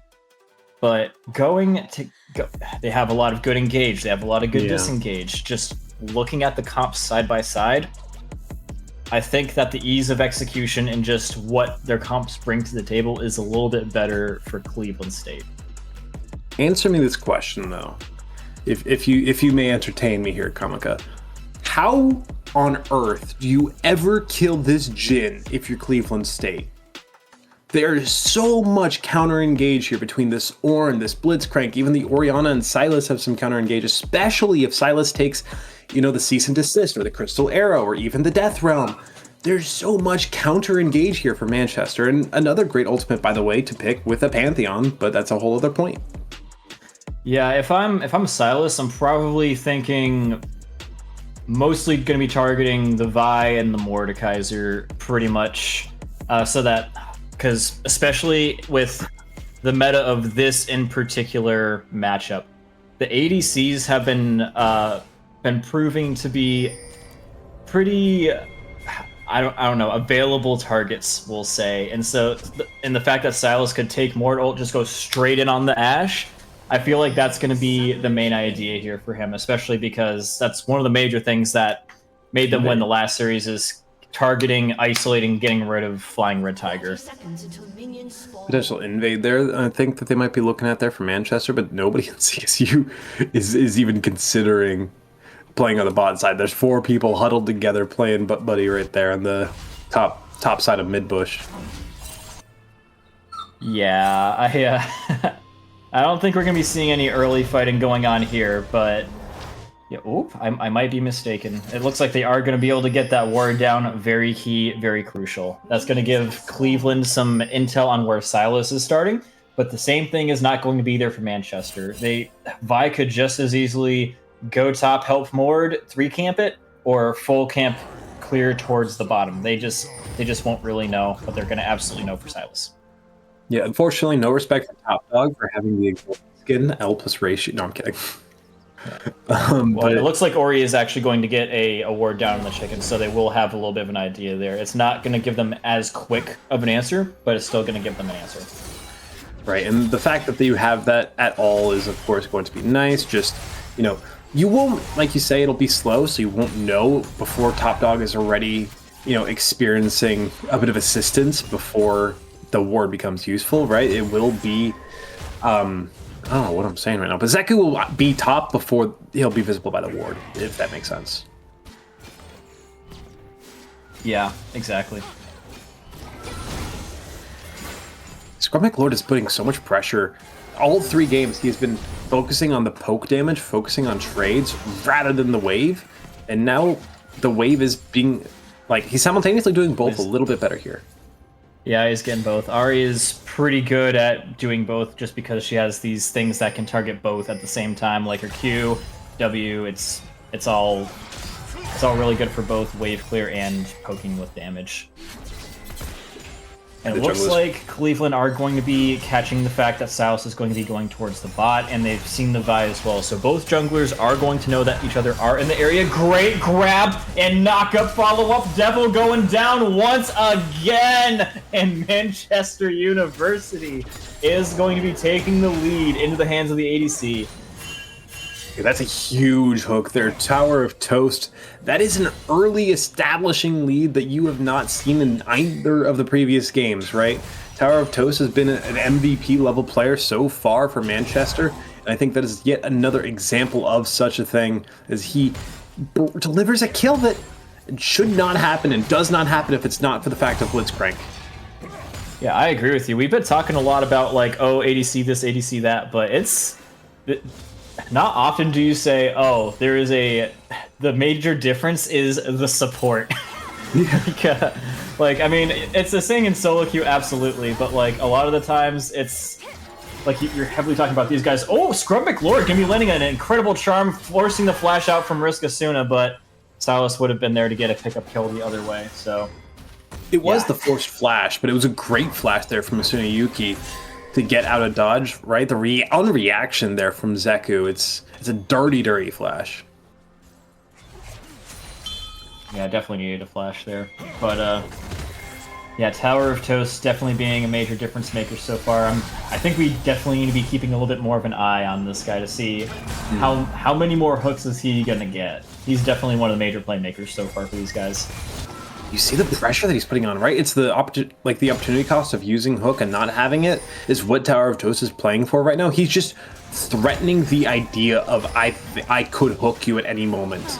And that is what's making Cleveland State play so passive, and the patience is so good from Tower of Toast. He hasn't popped an ability pretty much since he got that hook. He was at full mana before the recall. Yeah, and going up against something like this as, like, a Pantheon, for example, is really painful. He wants to be getting out ahead of the Ashe. He doesn't really have any things that give him increased mobility except for using his empowered E, so he's pretty much a very easy target for Blitzcrank to hit. if he goes in at all, he's just going to get insta-hooked. Yeah, a bit of vision there. I think they saw the Silas. Now they definitely do. They know that he's playing on the top side. His Tower of Toast presence on the mid lane as Zeku is going to be here to cover if they go for this play, but they're not even going to need to cover. Yeah, they're just going in on Zeku, who is entirely alone, entirely isolated, and it's a free kill here onto the jungler if he can't get out. Oh, he flashed in front! The block is gorgeous there from Armstrong. Oh, Tower of Toast, such an applicable name. That guy is added to the Tower of Toast. He just adds a body of toasted enemies to the tower once again. Manchester University just getting right up in their business, not giving them a single moment to even farm. It's looking good for everyone so far. Getting the bot lane ahead, getting the mid lane ahead, and getting the jungle ahead. This Blitzcrank again is just paying dividends for his team. And what a way as well to punish the fact that you know Zeku doesn't have flash. What looked to be a good flash from Zeku to force Asuna's flash earlier has now turned around to be Zeku's own demise in a play that Manchester could follow up on by playing aggressive with Tower of Toast, who also, by the way, had a bit of an XP advantage, so could leave lane with zero concerns and just walk back and still stay ahead of Devil as now the engage is coming in on Phylex. Yep, that's a great little disengage there from them, though. Tower Toast knowing where the damage is going to come from and instantly knocks up and away the Ashe so Phylex can do something. Oh, and in comes the counter! Devil looking like he's going to be toasted once again. Silas unfortunately unable to do much there, but Devil is 100% gone down for the count. Pizza Warfare into the hands of Manchester University. There's one team on the Rift right now. Cleveland State have been shoved into a locker so far in Game 3, and it's all thanks to Tower Toast. 100% kill participation, the only player on the team to boast that number so far, the only player so far outside of first kills to get such an honor. The play so far from the support from Manchester, it's so much more visible when you're playing a champ like Blitzcrank, who his impact is always visible. Yep, and it's looking like bot lane is only going to get better and better for Manchester University. Jin has got his serrated Dirk and no armor to be found for the Pantheon yet, so if he gets hooked again, he's going to go down even faster than he did before. Pantheon, speaking of which, is going to look to try and return the favor onto the Silas, but Blitzcrank is following him properly. Look at this. Can't get anything done with this guy around. Yeah, and Scrum Lord is also probably going to drop here to Asuna Yuko, but I mean, I say that and the coverage is there. He's able to find that kill. Goodbye to Devil, who has been bullied so far. I said before the Tower of Toast is the biggest MVP. So far, Devil is the biggest victim on the Rift. Yes, he has died 3 out of the 4 times. So that is an accurate statement right there. Yeah, with that, the one good thing about that is he's worth less and less gold each time. Yeah, right? So I guess it's good that he is the only one dying. Let's just not kill that guy. We'll just get like a cannon instance more anyways. Yeah, Cleveland State, despite the fact that they were 3 kills down, going to have an opportunity to go ahead and get the Void Grubs. Enemy team having to back and farm towards bot side, so they know that is pretty safe, especially with the lane prio from Top Dog. That's the one major thing that Cleveland State have going for them, is that the Mord matchup is very much one-sided and they're able to get the Void Grubs because of that permanent prio, more or less. They will give away this dragon, but it is an Ocean Drake, not the most impactful. It will mostly be helpful to Admiral, right? In this matchup against Top Dog, you won't be regenerating mana, which is your main concern, but the extra health regen will be nice to handle. The Mordekaiser is there's not much else to really comment on so far, minus the fact that Tower Toast is still ahead of where Devil is once this level 6 comes in, which it now has. He's going to be looking for this engage, and if that hook hit, that would have potentially just sealed the mid game as well. Yeah, no, I think it was the right call to make from Cleveland State to not go for the dragon, absolutely, hands down. Like, there's no way, if you're taking it, you'd be wanting to take a team fight with your bot lane against their bot lane right now. The gap is crazy. Can we see the gold difference between Jin and Ashe so far? That is nearing on 1,000 gold, and oh my god, here it goes again. Ashe down for the count. Devil gonna get hit with the Ashe arrow from Silas. Ignite, but can't quite follow up. Jin gonna try and do a little bit of a shooting gallery here. Devil gonna be dodging You can dodge a wrench, but can you dodge a Jhin ult? No, you cannot! Armstrong following it up. This bot lane is dead again. It is brutality now. Folix just takes a couple of turret shots for the hell of it by now. There will be, at the very least, a turret plating taken here for Scrub McLord, so there is a consolation prize at the end of the day, but that is just consolation. You're not getting nearly as much as you may want. This duel between the top laners is really going to be your best shot. If Top Dog at some point can steal away somebody, it might genuinely need to be Tower of Toast at this rate. I mean, I say that, but Armstrong has 4 kills. No, I'm sorry. I mean, I understand why you're saying that, but like objectively, you're looking at the Sylas. He's already got Hextech Rocket Belt already built, and dude, it's I hate to call it, but like it's looking pretty over. But I mean, obviously I'm not going to say that just yet. I have seen crazier comebacks, crazier throws, however you want to put it. There is still a lot of opportunity for these guys. They've got the Ashe scaling. They've got the Mord scaling. All you got to do is just catch the one right person, and then Mord can. They still have to split push. They have some options. It looks bad, but they have options. Yeah, and honestly, I think that CSU's composition, you brought it up with the Ashe. Overall, they're going to get stronger as the game goes on. If they can survive this point forward, I think it's like 6-1 so far for the KD between the two teams. It's 6. No, actually, I think it's 2 actually, 2? Because while we were watching that absolute smackdown in the bot lane, Vi did come mid with Ahri and get a kill onto Orianna plus plate. So that they are starting to get things going other places, and I think that Vi is slowly starting to realize that there is just no bridging the bot gap at this point. It is just so far gone. Ashe and Pantheon just have to sit in her tower, tough it out, and then get something going on other sides of the map. Yeah, and that's kind of ultimately the point that you're at. But I do think that as the game goes on, once level 6s start to come online, the CSU composition is only going to get stronger. Meanwhile, Manchester don't have the most to gain. They will have things like the Curtain Call, right? The Shockwave as well from Orianna. And of course, Call of the Forge God can be quite decent. But like, it's a great ultimate, don't get me wrong, that Ornn has. But once the ults come online for CSU, we were talking about it in the pregame, Sylas has a lot to steal, but he can only steal one thing. And everything CSU has, pretty much with the exception of Pantheon ult, is going to be disastrous in a mid-fight. Yeah, well, ladies and gentlemen, we've got a little bit of lag-related issues for both teams, and so we are going to take a short emphasis on short break, so don't go anywhere. We'll be right back very, very soon.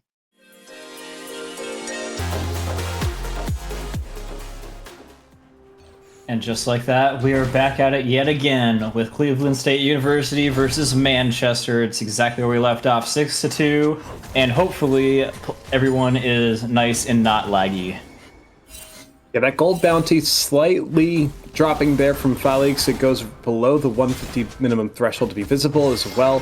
Armstrong's is going down. Those are the two to look out for. Flash, wow, all right. Admiral doesn't want to risk anything there. I mean, those gold bounties that just now reappeared, or I guess 100 is the minimum, my mistake. Those are the win conditions now for CSU. They just need to go onto a key target. Specifically, I would say Scrub McLord is the most important person, or Top Dog now. It's such a weird switch up of fates, where last game it would have been Flying Red Tiger, who still is in this game. It has switched up a little bit. Uh-oh, Pantheon might be in a little bit of trouble here if they find him. Oh, devil. Not quite. Oh, no. Oh, so close. That could have been bad. They're still there hovering the chickens, right? You're going to get these raptors for Armstrong, as he's just going to leave after raiding the opposing jungle there for Manchester. Yeah, I say that, but they're still keeping some presence here. Yeah, that's going to hurt Vi's ability to farm or do anything at all. Absolutely zero camps up, and Sylas is using this to slowly make up for the fact that he's been having to gank a lot more than Vi.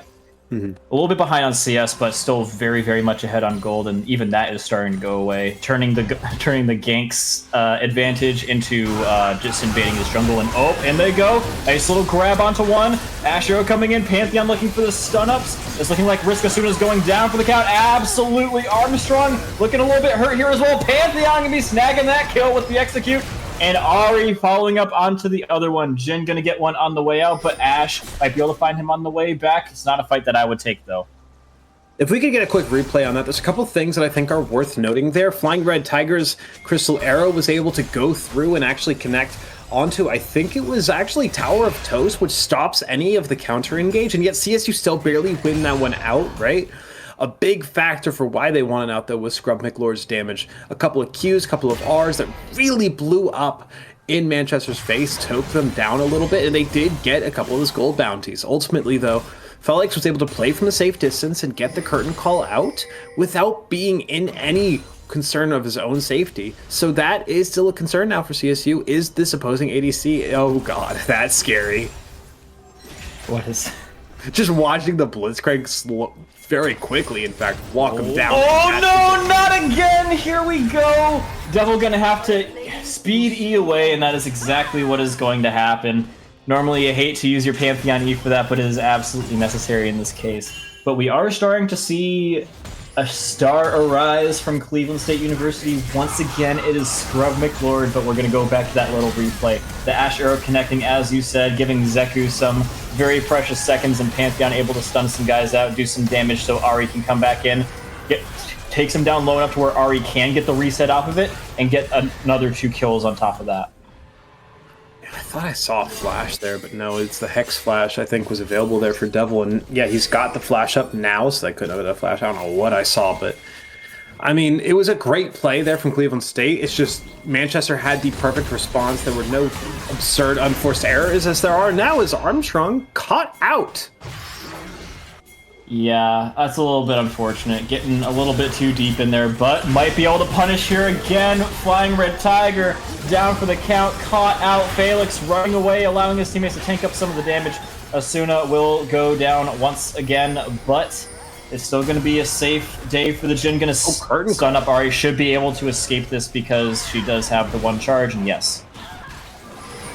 I don't know what the thought process is of popping the curtain call there. Maybe you get Scrub McLord, but the risk-reward doesn't feel very skewed in the way you may want there.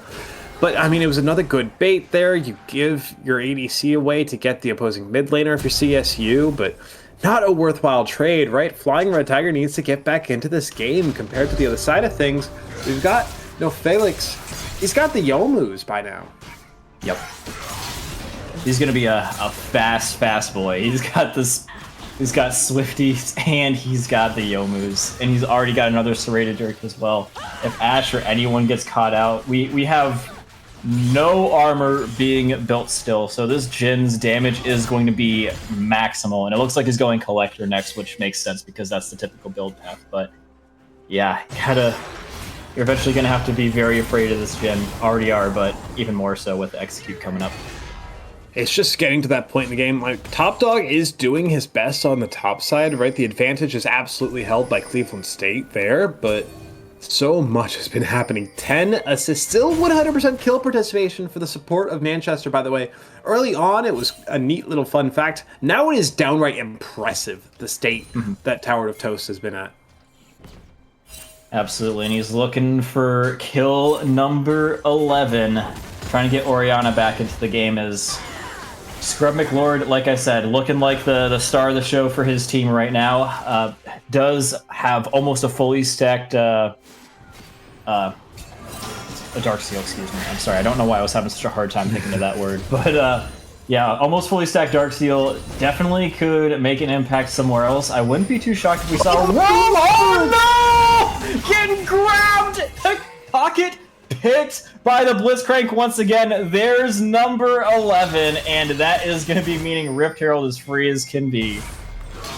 That is an unreal hook. We got to get a replay of that one if possible. I hate that I've done it twice now this game, but that one was just different.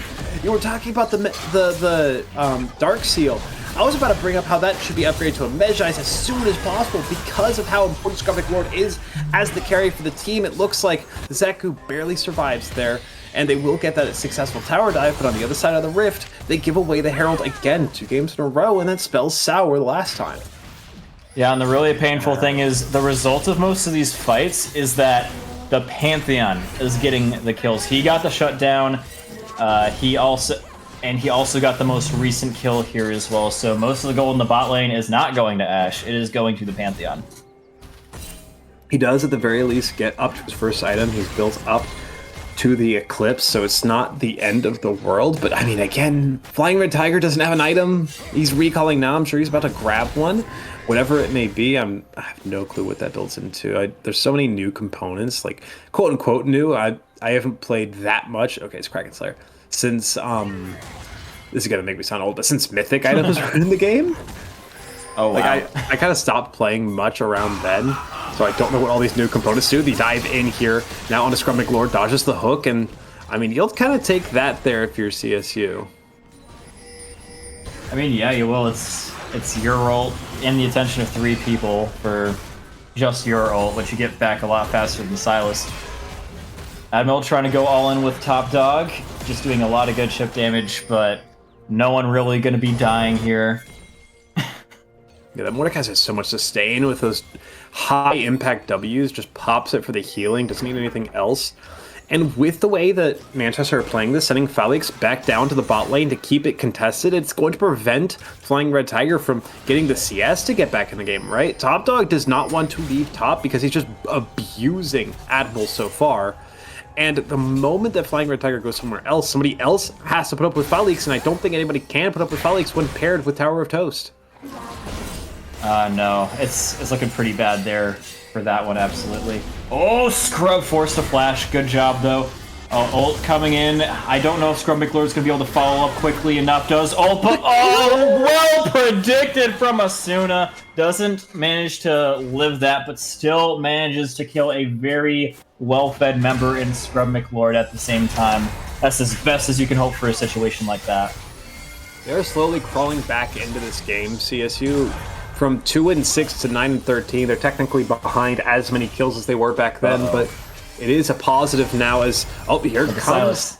Yeah, the junglers are both right back into this thing. Curtain call as well, they're going for this hard engage, and that is going to be Zeku dying even with the flash. It's a knockup, and Devil is not long for this world either. It's a double kill, handily held by Armstrong. Yep, and first tower is going to be going into the hands of the bottom lane, really pushing this massive bot gap advantage. They've also got the Rift Herald. They're going to look to double it up. Could potentially get it, but not really gonna go for it. Instead, they're going to get it weak as can be, can take that at their leisure, and then go for this dragon. And finally, I will say there was a kill that went down without Tower of Toast getting an assist on it. Yeah, they're going to be able to get this Otacon. There's not really any presence that CSU can go for. Top Dog is going to try to match this, and the Crystal Arrow is huge there onto Armstrong. They'll be able to get that kill. It's a shutdown onto the Mordekaiser. That was something I did not put into my predictees, and maybe I should have, as they claim Otacon. Wow. That is not how I thought that was going to go, but it really just goes to show that if you're gonna flip a fight on any objective, it is 100% going to be Otacon. The rumors are true and confirmed right here for you. And also Cleveland getting Dragon 2. Yep, they're going to get Dragon 2. A really big flip going on here. I mean, that is so important there. That might have been the single most important moment of the series there, as, I mean, Admiral is kind of back into this game as he's going to handle this top turret without Top Dog there to contest it. Look at this. Oh, it's gorgeous. Like, it's not even that good. He dashes into it. Tower of Toast. And yeah, Armstrong, I guess, tries to save Tower of Toast maybe, wants to body block for the Blitz, who's already further out than he is. He can defend him if he's not crowd controlled by that. I don't know what the play was there, but I mean, it brings CSU back into the game. They're only 2K behind on gold, and let's be real, a fair bit of that is on Tower of Toast. Yeah, and Jin, that is true. Jin and Silas are the majority shareholders of Manchester University right now, and I don't know, man. Like the thing that I think that the major difference maker in that fight was the thing that they were fighting was Otacon, and without Silas being alive, you're not going to really be able to finish off and take it with the amount of health that it had left, so they absolutely targeted the right person. Pantheon coming in here once again, taking down Asuna, should be, absolutely. And now this bot turret is looking a pretty good tasty target for for Cleveland. Excellent engage there, perfectly timed from Devil as well to sync up with where Scrub McLord was going in from, right?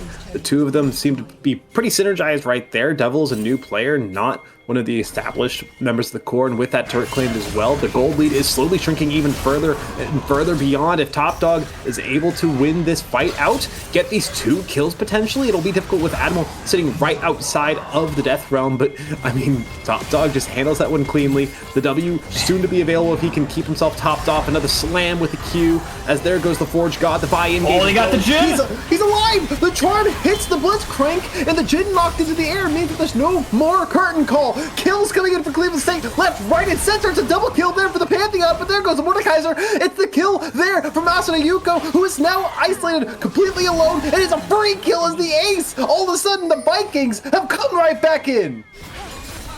What on earth did I just witness? Cleveland State only dropping 1 singular death for the price of 5. That is what we call a good deal, ladies and gentlemen, when you take every single day of the week.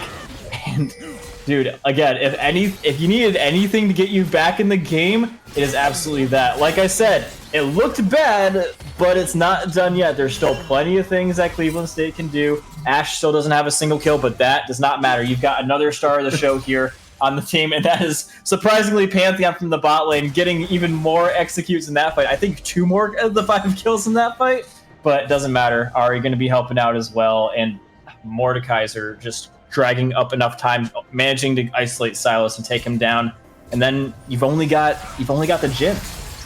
It is deja vu from game 2 there. The way that CSU are playing right now, it's kind of a role reverse, right? Whoever's on blue side, if that support gets fed, it seemingly is massive value.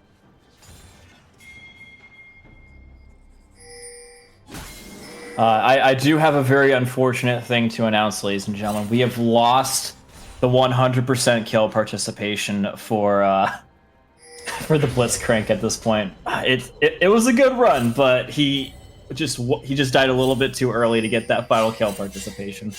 That actually happened earlier. I thought I pointed it out. I must not have. Oh, did it? I must have missed it. Legend Knight for Pantheon, by the way. Just so sick of these Blitzcrank hooks. I also want to point out that I did just get some McDonald's delivered to me, not like DoorDash delivered, but person delivered, so I might be slightly distracted by these fries. No worries, dude. It's valid.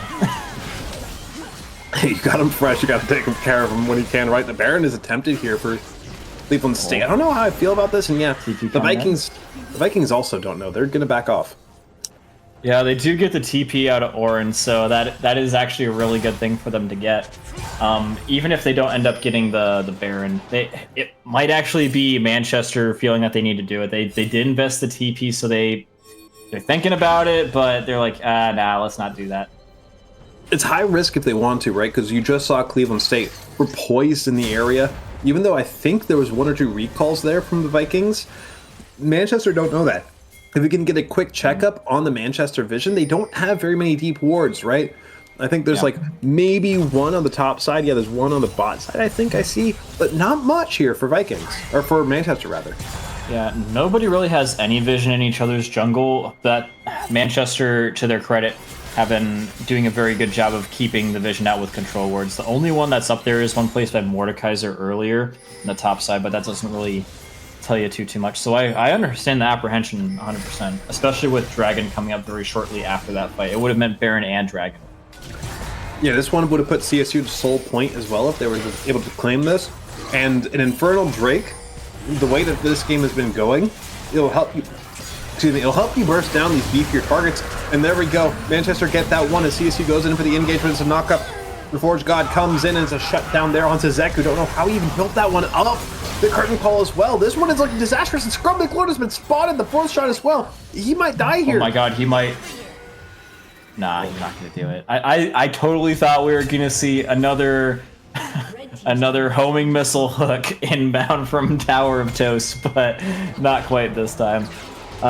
Mordekaiser, at the very least, is going to get top turret, keeping keeping the secondary win condition alive for them 100%. But yeah, that was something that Manchester University really needed. They were starting to lose massive amounts of footing, and with that fight, they are going to be able to get prime position and get this Baron as well as the Dragon that they just achieved.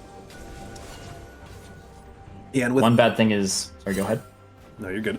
With the IE built up as well now for Felix, he's got the Infinity Edge compared to Flying Red Tiger's not building up to a crit build, right? He's sitting on Kraken Slayer Triforce. Good, consistent damage until full build, but it's not going to be as impactful as this Jhin, but you can't play for that level of impact when you have no kills. Yeah, Ashe doesn't typically build a whole lot of crit anyway, so it makes sense to be building these items. This is pretty typical. Yeah, at the same time, what I was going to bring up is, while they're going for this, they do not have prio in any lane. Mordekaiser is able to just go and do this, and Ornn's TP is down, so that means that the split push, you're going to be getting a lot of good value for it. Ornn will not be able to join this fight at all, and that allows Armstrong to do a whole lot of stuff. Mord can join the fight and comes in and smacks down the hammer onto Felix, flashing on as well, slowing the Orianna and land the hammer down on her as well. Flying Red Tiger will secure Tower of Toast, but not worth? It's worth for the Vikings, I'll tell you that much. They didn't drop a single player, and the closest they got was Devil dropping real low at the start of the fight. But I don't think you can really go in for fights right now for Manchester without Admiral. And that is the saddest part about this for Manchester. Who is going to contest Top Dog on his like solo lane pushes, on his presence on the map? It has to be Admiral. Who is going to keep them alive in these team fights? It has to be Admiral, especially now with that Hollow Radiance and Jack Show built up. This guy is not only the beefiest target, but he's got the best ult on the team. He needs to be present. Yeah, that's exactly what I was bringing up shortly before the fight. They did not have the bot lane control, and therefore, and also Ornn, you recall, did TP into the fight just before that, and they love to abuse their opponents on things like this. They keep track of the summoners, and they're like, oh, they use a summoner, all right, let's go and force this play because we know that they can't come in. And so that's well-timed, well-played by Cleveland State University. And so, yeah, with this Baron push, it's just going to be sit back and watch for a second for Manchester University. Dragon is going to be coming up in about 2 minutes, and if you're having trouble getting prio before for it, you're probably not going to be getting it now either. Yeah. And this Dragon is going to be the next objective, right? As Top Dog, he is playing this a little bit blind, decides to back away. Smart call. He will now see how close he was to death as the Jhin suddenly appears thanks to that scry. Red team's turret has been destroyed. Top Dog looking for it. Go ahead. That's a lot of damage.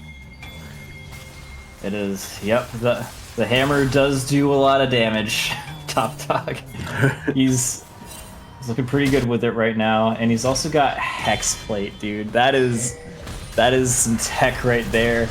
Oh, but they might have him isolated. He's about to get one of them isolated, though, into the Realm of Darkness. He's got Silas, but Silas has got the Zhonya's. He's got the survivability. He's got the dashes, and Realm of Darkness is about to end. He's got some help now, and Top Dog finally does go down into Silas's hands, but at what cost? That was a huge shutdown as well. 900 gold delivered into the pocket of Armstrong, as this will be Cleveland State off of that one play. They're able to push through the top side, but you look at this TP. Admiral is going in behind. They want to play for these kills. They're not letting them out. They cannot let them go at this point. This is an all-in play. They have to get something out of this. They have to punish this, otherwise it's just way too much good benefits going into the hands of the enemy team. Ari still got ult, and it's going to be gained by Silas as well. Going to be trying to grab her up, but Scrum McLord does a little bit too much damage. Going to get stacks on back, but Admiral has got dashes of his own. Tower of Toast coming in to get the assist, because Felix definitely needs it. He would have died there if she didn't get punted into the air. But this does heal. This does mean, though, with that huge committal, the teleport, the push, it's going to get punished again. It took so long that Cleveland State University are going to be able to get the Dragon off of it. Yeah, the Vikings with that Dragon, they'll be on Soul Point now. And again, like you brought up as well, they have Prio on bot lane, a little bit on mid lane, and now Top Dog will be pushing out the top side to press out the top lane further on, especially with those super minions that'll be able to walk in towards the Nexus turrets if Manchester aren't ready to play defense. Somebody has to match Top Dog, and you're again put into this catch-22. Who has to match them? Admiral.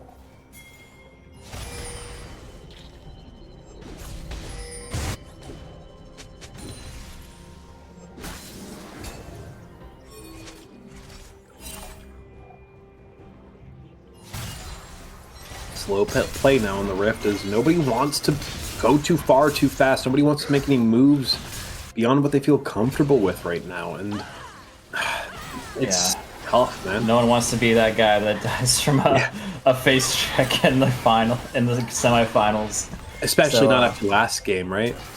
Yeah. Absolutely, yeah. Especially not after last game with all the solo kills, out of position kills that we've been seeing so far. You don't want to be that guy right now. So, yeah, Manchester University going to be doing a good job of pushing mid. Top is going to be hard to handle, and they're going to have to start sending some people towards bot. Or maybe it's something that they're just willing to give up for a full-blown push down mid. Can they capitalize off that crystal arrow? My God! I don't know if they can. Flying Red Tiger gets pulled in, but he's going to flash right under the turret, and Devil is gone. They melt through the Pantheon, and no pull in the shutdown there from the Jhin. Folix somehow finds that one, and Top Dog is to promote too. Now here comes the divers. Scrum McLord and Zeku have found their way in, and now they're two players stuck opposite worlds. And that's all that CSU get off of that. They give two, they get two. Yeah, the turret is going to be minimal health at best, but this should be something that Manchester University can somewhat defend from. Bot lane probably going to be going down for the count. The wave isn't quite exactly there, so they should be able to get there in time, I would say. But yeah, that was a crazy fight. It's a good thing that Mord was there to clean that up onto the Jhin. That would have been disastrous if not, right? 7-4-11 now for Felix. It's not as good as it was in the early game, but this is still a highly fed Jhin who is a nightmare to deal with. And it's who is going to deal with this? Like, Zeku and Scrum McLord are your best options as the divers, but sometimes if Top Dog could just get onto him and hit him with a Schmork, that'll work.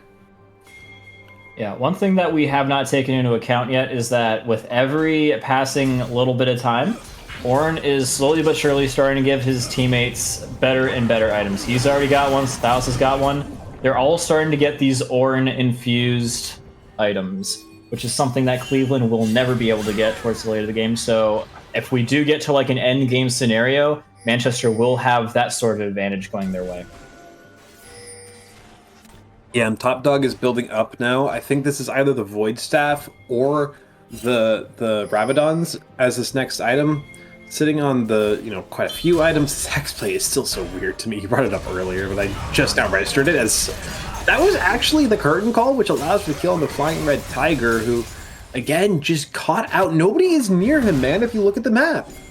Yeah, I'm a little bit concerned and confused about that one. Ornn is going to be matching the bot side play as well, but instead of being able to really capitalize on it, their ADC is dead, so it's going to be a lot more difficult of something to pull off here. Ornn does have TP as well, so he can join the fight as well as Mord. This is a desperate scenario for Cleveland. Devil going in, Felix taking a lot of damage, trying to go in, but the block from Armstrong is great. Devil can't quite get the execute off in time. Picture perfect for the second. Tower of Toast is going to be managing to bait in one more guy. The Resurrection is going to be coming in, but it's not going to be saving him at all. Scrub McLord's still going to be around and able to stop them, but yeah, I don't know if that's going to be a Baron angle for them at the end of that, at least stopping the Baron. I mean, you're okay with that if you're Cleveland State, right? You don't get a kill, but you do push through a little bit, right? You prevent the Baron from being taken. That is not ideal. You can only do that so many times before Manchester eventually reaches the point where they'll wipe you. No concern, no ifs, ands, or buts about it. Okay. On the Forge God, I've been there. We'll just, we'll forget we saw that one. Look at how much damage Felix is doing now. 4 shots to kill the Gromp is not something you see very often, but I mean, it's appropriate for Jhin. Yeah, Manchester University getting that gold buy-up after getting all those kills in the Baron pit. pretty much going to be meaning that they get the dragon uncontested. It's soul point for both teams, but Scrub McLord is looking to get one of these inhibs and does do quite a lot of damage with all those auto attacks with all the AP scalings from her. It's going to be forced to ult out, but that cooldown is so minuscule, it doesn't even really matter. And just the take on the inhib there is going to allow to keep that presence up on top side. That's what you need when the Baron is respawning. Keeping those waves pushed in, although you're not going to have them push back into you, you're going to be missing some of that gold. It's kind of past that stage of the game where it's too big of a concern, especially because of pushing into a player, Admiral, who has more than enough gold, has already full builds. Or just about. Yeah, the only person that's, like, there are two people that are, like, decently behind the curve right now in terms of gold spent, and that's going to be Zeku and Flying Red Tiger.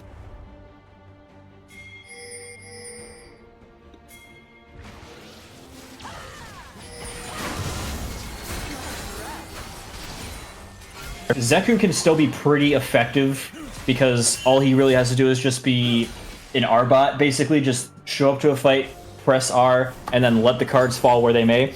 But the fact that Ashe is so far behind is going to be a little bit more painful, I'll say. Devil could have just died there, by the way. The positioning that everybody was in, if Tower of Toast pulled the trigger on the hook, that was like a Baron grabbing pick waiting to happen, and we are perfectly tied on gold, by the way, as well, if you look at the top side. Not quite exact perfect, but it is as close as you can get right now in this stage of the game. Yep, gonna be looking for a hook or getting hit round back. The turns have table Tower of Toast, and in comes Pantheon to try and get Felix. Felix down as well. Gonna get knocked away. Scrub McLord. Zhonya's will save the day, but Orin not getting the memo, TPing way late. It's gonna be forced to flash away, but in comes Mord. Forge God going flying the opposite direction again, and that is going to be a very, very dead Orin. Baron, and then maybe end for Cleveland State University. This might be it for them. They might have finally done it. The same mistakes the Vikings had made prior, the same mistakes that Manchester is displaying now, face checking the bush there for Tower of Toast, is what may have just lost them the game. The Baron take now. There's not many turrets left to grab for Cleveland State in a comfortable zone. There's 2 inhibitor turrets and 2 Nexus turrets. That is all you have to take now with your 3,500 gold lead. That at this point isn't amounting to much. Yep, and Ari is now once again back to 10 stacks on the Magi Soul Stealer, so she's going to be extra fast, extra damagey, just especially for this next fight, whereas Oriana's stacks have gotten cut in half. So that's another thing to take into account. I don't know. I still feel like Manchester should be winning these fights. They have Orin. I feel like the major thing there is that they were just all. Oh, hold on. Going for it. Wait a minute. Felix down again. No. And Armstrong gonna be falling now to Ari once again as well. They're just never all there when they need to be. What a weird Divided and conquered once again by Cleveland State University. This should be the end. The one thing standing between them and victory is Adamel, and the Forge God goes flying away once again. He is dead as a doornail, and the turrets are just as toast. We thought it was going to be a toast dip, but it is going to be Cleveland State University with the W in the series. What an odd way to end that game, too. Such a weird engage there. I don't know how they find it there, right? The look through there, like, it may be the single weirdest ending to a game I have ever seen. Zeku goes for the R play onto Felix. They trade Flying Red Tiger to go for that kill. But at this point in the game, we all know that that is a good trade. We all know that that is worthwhile. We all know that that is what they want for Cleveland State. The position that they have been put in against Manchester is their ADC is far, far behind. Weak side does not even begin to cover it. Their support has more damage and more threat than the ADC at that point in the game. Sacrificing Flying Red Tiger's life, the Ashe had been locked away for the entire series for fear of what she could unleash. And at the end of the day, all she was a pinata. Yeah, unfortunately, the same thing can also be said for the other team's ADC. That last fight, those last two fights especially, they just weren't together. It was 2 or 3v5 at a time. You had the face check into the bush, which led to pretty much instantaneous death. And then Felix got a little bit left behind. And then in that last fight, it was just Felix and Silas to start things off. And they just got met by the entire enemy team. Late TPs, late joins. It just led to a complete and utter collapse. It was like I have to restate as well how one-sided this game was in the early to mid game. That is how Blitzcrank games can go, right? Mm-hmm. Excuse me. Too much Diet Coke too fast. That is just how those kinds of games can go sometimes, right? When you're playing against a Blitzcrank, you just lose the early game and then come on back. It's what can happen just because it doesn't scale all that well. Yes, a hook in the late game can make a behind team instantly win, but once you're in a position where you feel like you're confident, when you feel like you've already got all the cards, sometimes you just play through and notice the deck is run empty. Yep. And ladies and gentlemen, we are going to be grabbing an interviewee real quick. Personally, I really want to talk to the mid laner. I really want to talk to Scrub McLord. He was a rock for them pretty much all series long. Didn't really have any bad performances in any of the 3 games, even on the loss. So mid laner to mid laner, respect for how he played that game 100%. I would love to give him a little bit of an interview if we can. Yeah, I did end up saying earlier because between games 2 and 3, I of course am biased, believe it or not. I am biased for one of these teams. But I ended up DMing the director of Cleveland State to ask for specifically Scrub McLord to come in just so that I could trash talk the guy a little bit because he's one of the guys he's the guy I know the best on CSU, and so I thought I could have some fun with him. So it might actually be him who comes in the mid laner for Cleveland State, which would be fun. That would be pretty great, not gonna lie. But yeah, on that note, we're just gonna find a guy real quick to come and talk to us, but we're gonna go to a break. And when we come back, we'll have an interviewee from CSU. So don't go anywhere, guys.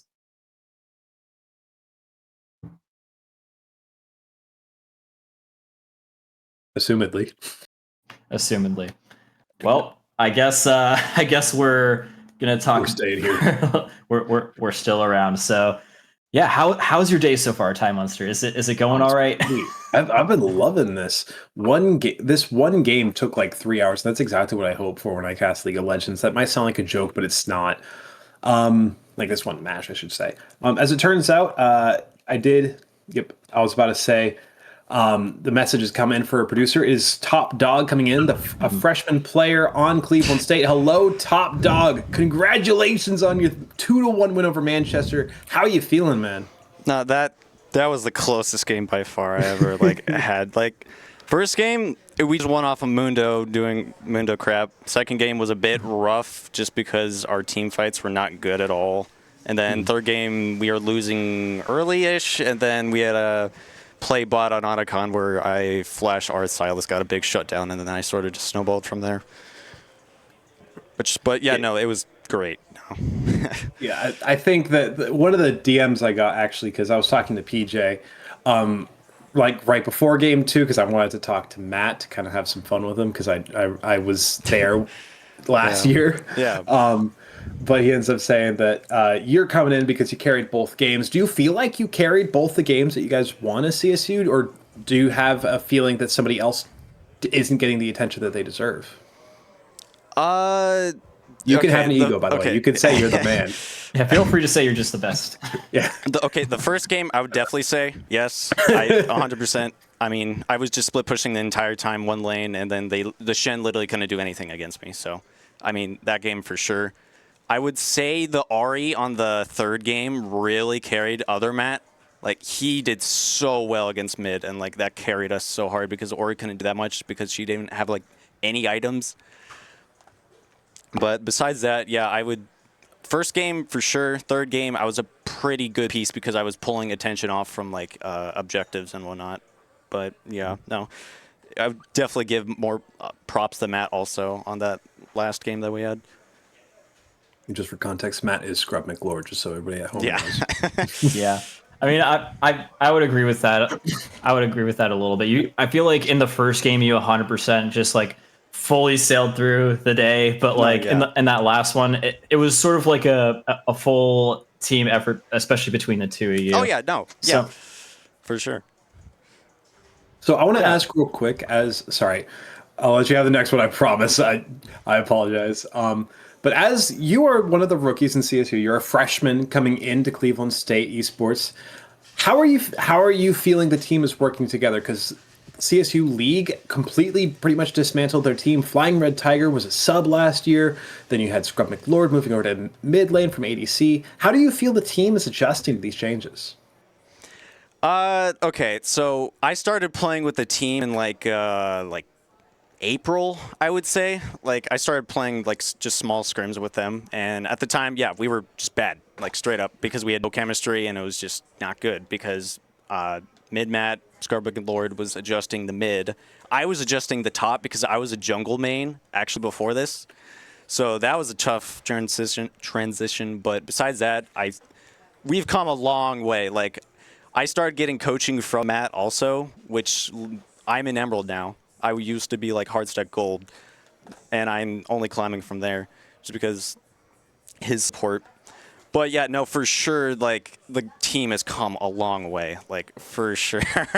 Like Matt, like our jungle Matt was in gold, like me, and now he's in masters, like just over the wow. summer, like just like that, just because of Matt.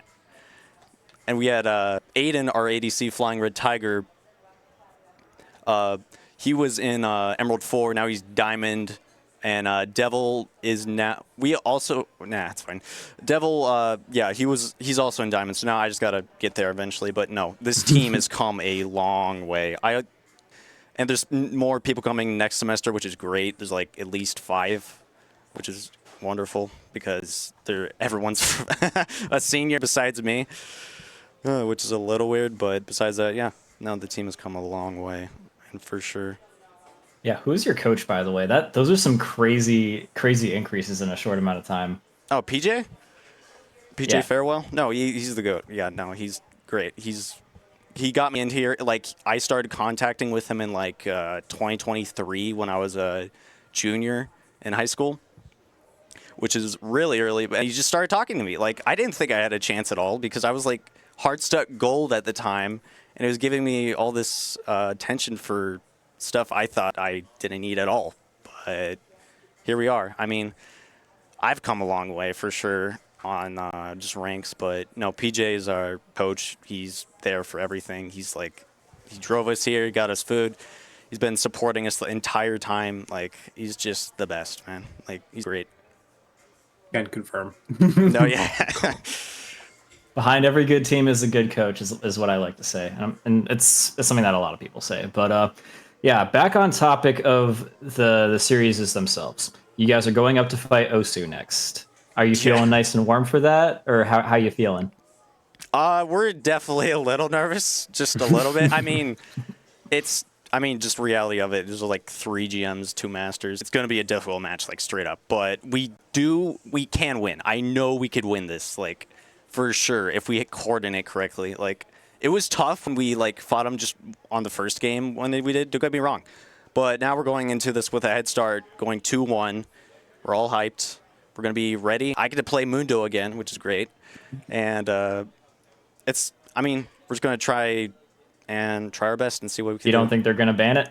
I mean, okay, we'll see if they do. If they do, that's Now that you say that, yeah. I mean, hey, if Now they they do, will. if they do, like that's great because that's saving bans from mid and top because they've been banning like Ori and Viego consistently. And if they don't ban like Ori and just ban my Mundo, that's fine because I got tons of more picks just top. Good for them if they ban more Mundo. I It's guess. I all don't know. bait. It's all bait. Yeah. It's all mind games. So, yeah, at the end of every interview, I always like to give the interviewee the opportunity to give the last word. So, is there anyone you want to give shout outs to? Any smack you want to talk? Anything at all? The floor is yours. I'll give huge props to my family who was watching the stream the whole time. They're down in Beaver Creek, which is like an hour away from here. I'm gonna go visit them tomorrow. It's gonna be a good day, and I just give them huge props. They have my mom and dad like have helped me so much in this. Like, it's like you, I can't even like say how much they have. Like, this was like my dream, like actual dream to be like a CSU, like or playing in esports college. That was my dream. I thought I was just going to be accounting. That was it. Go in the right state. That was all I was going to do. Go through the 4 years. But now I'm here playing esports for a little bit of money, just having the best time of my life. And I still got 3 years left. We got a long way to go. Yeah, respect, dude.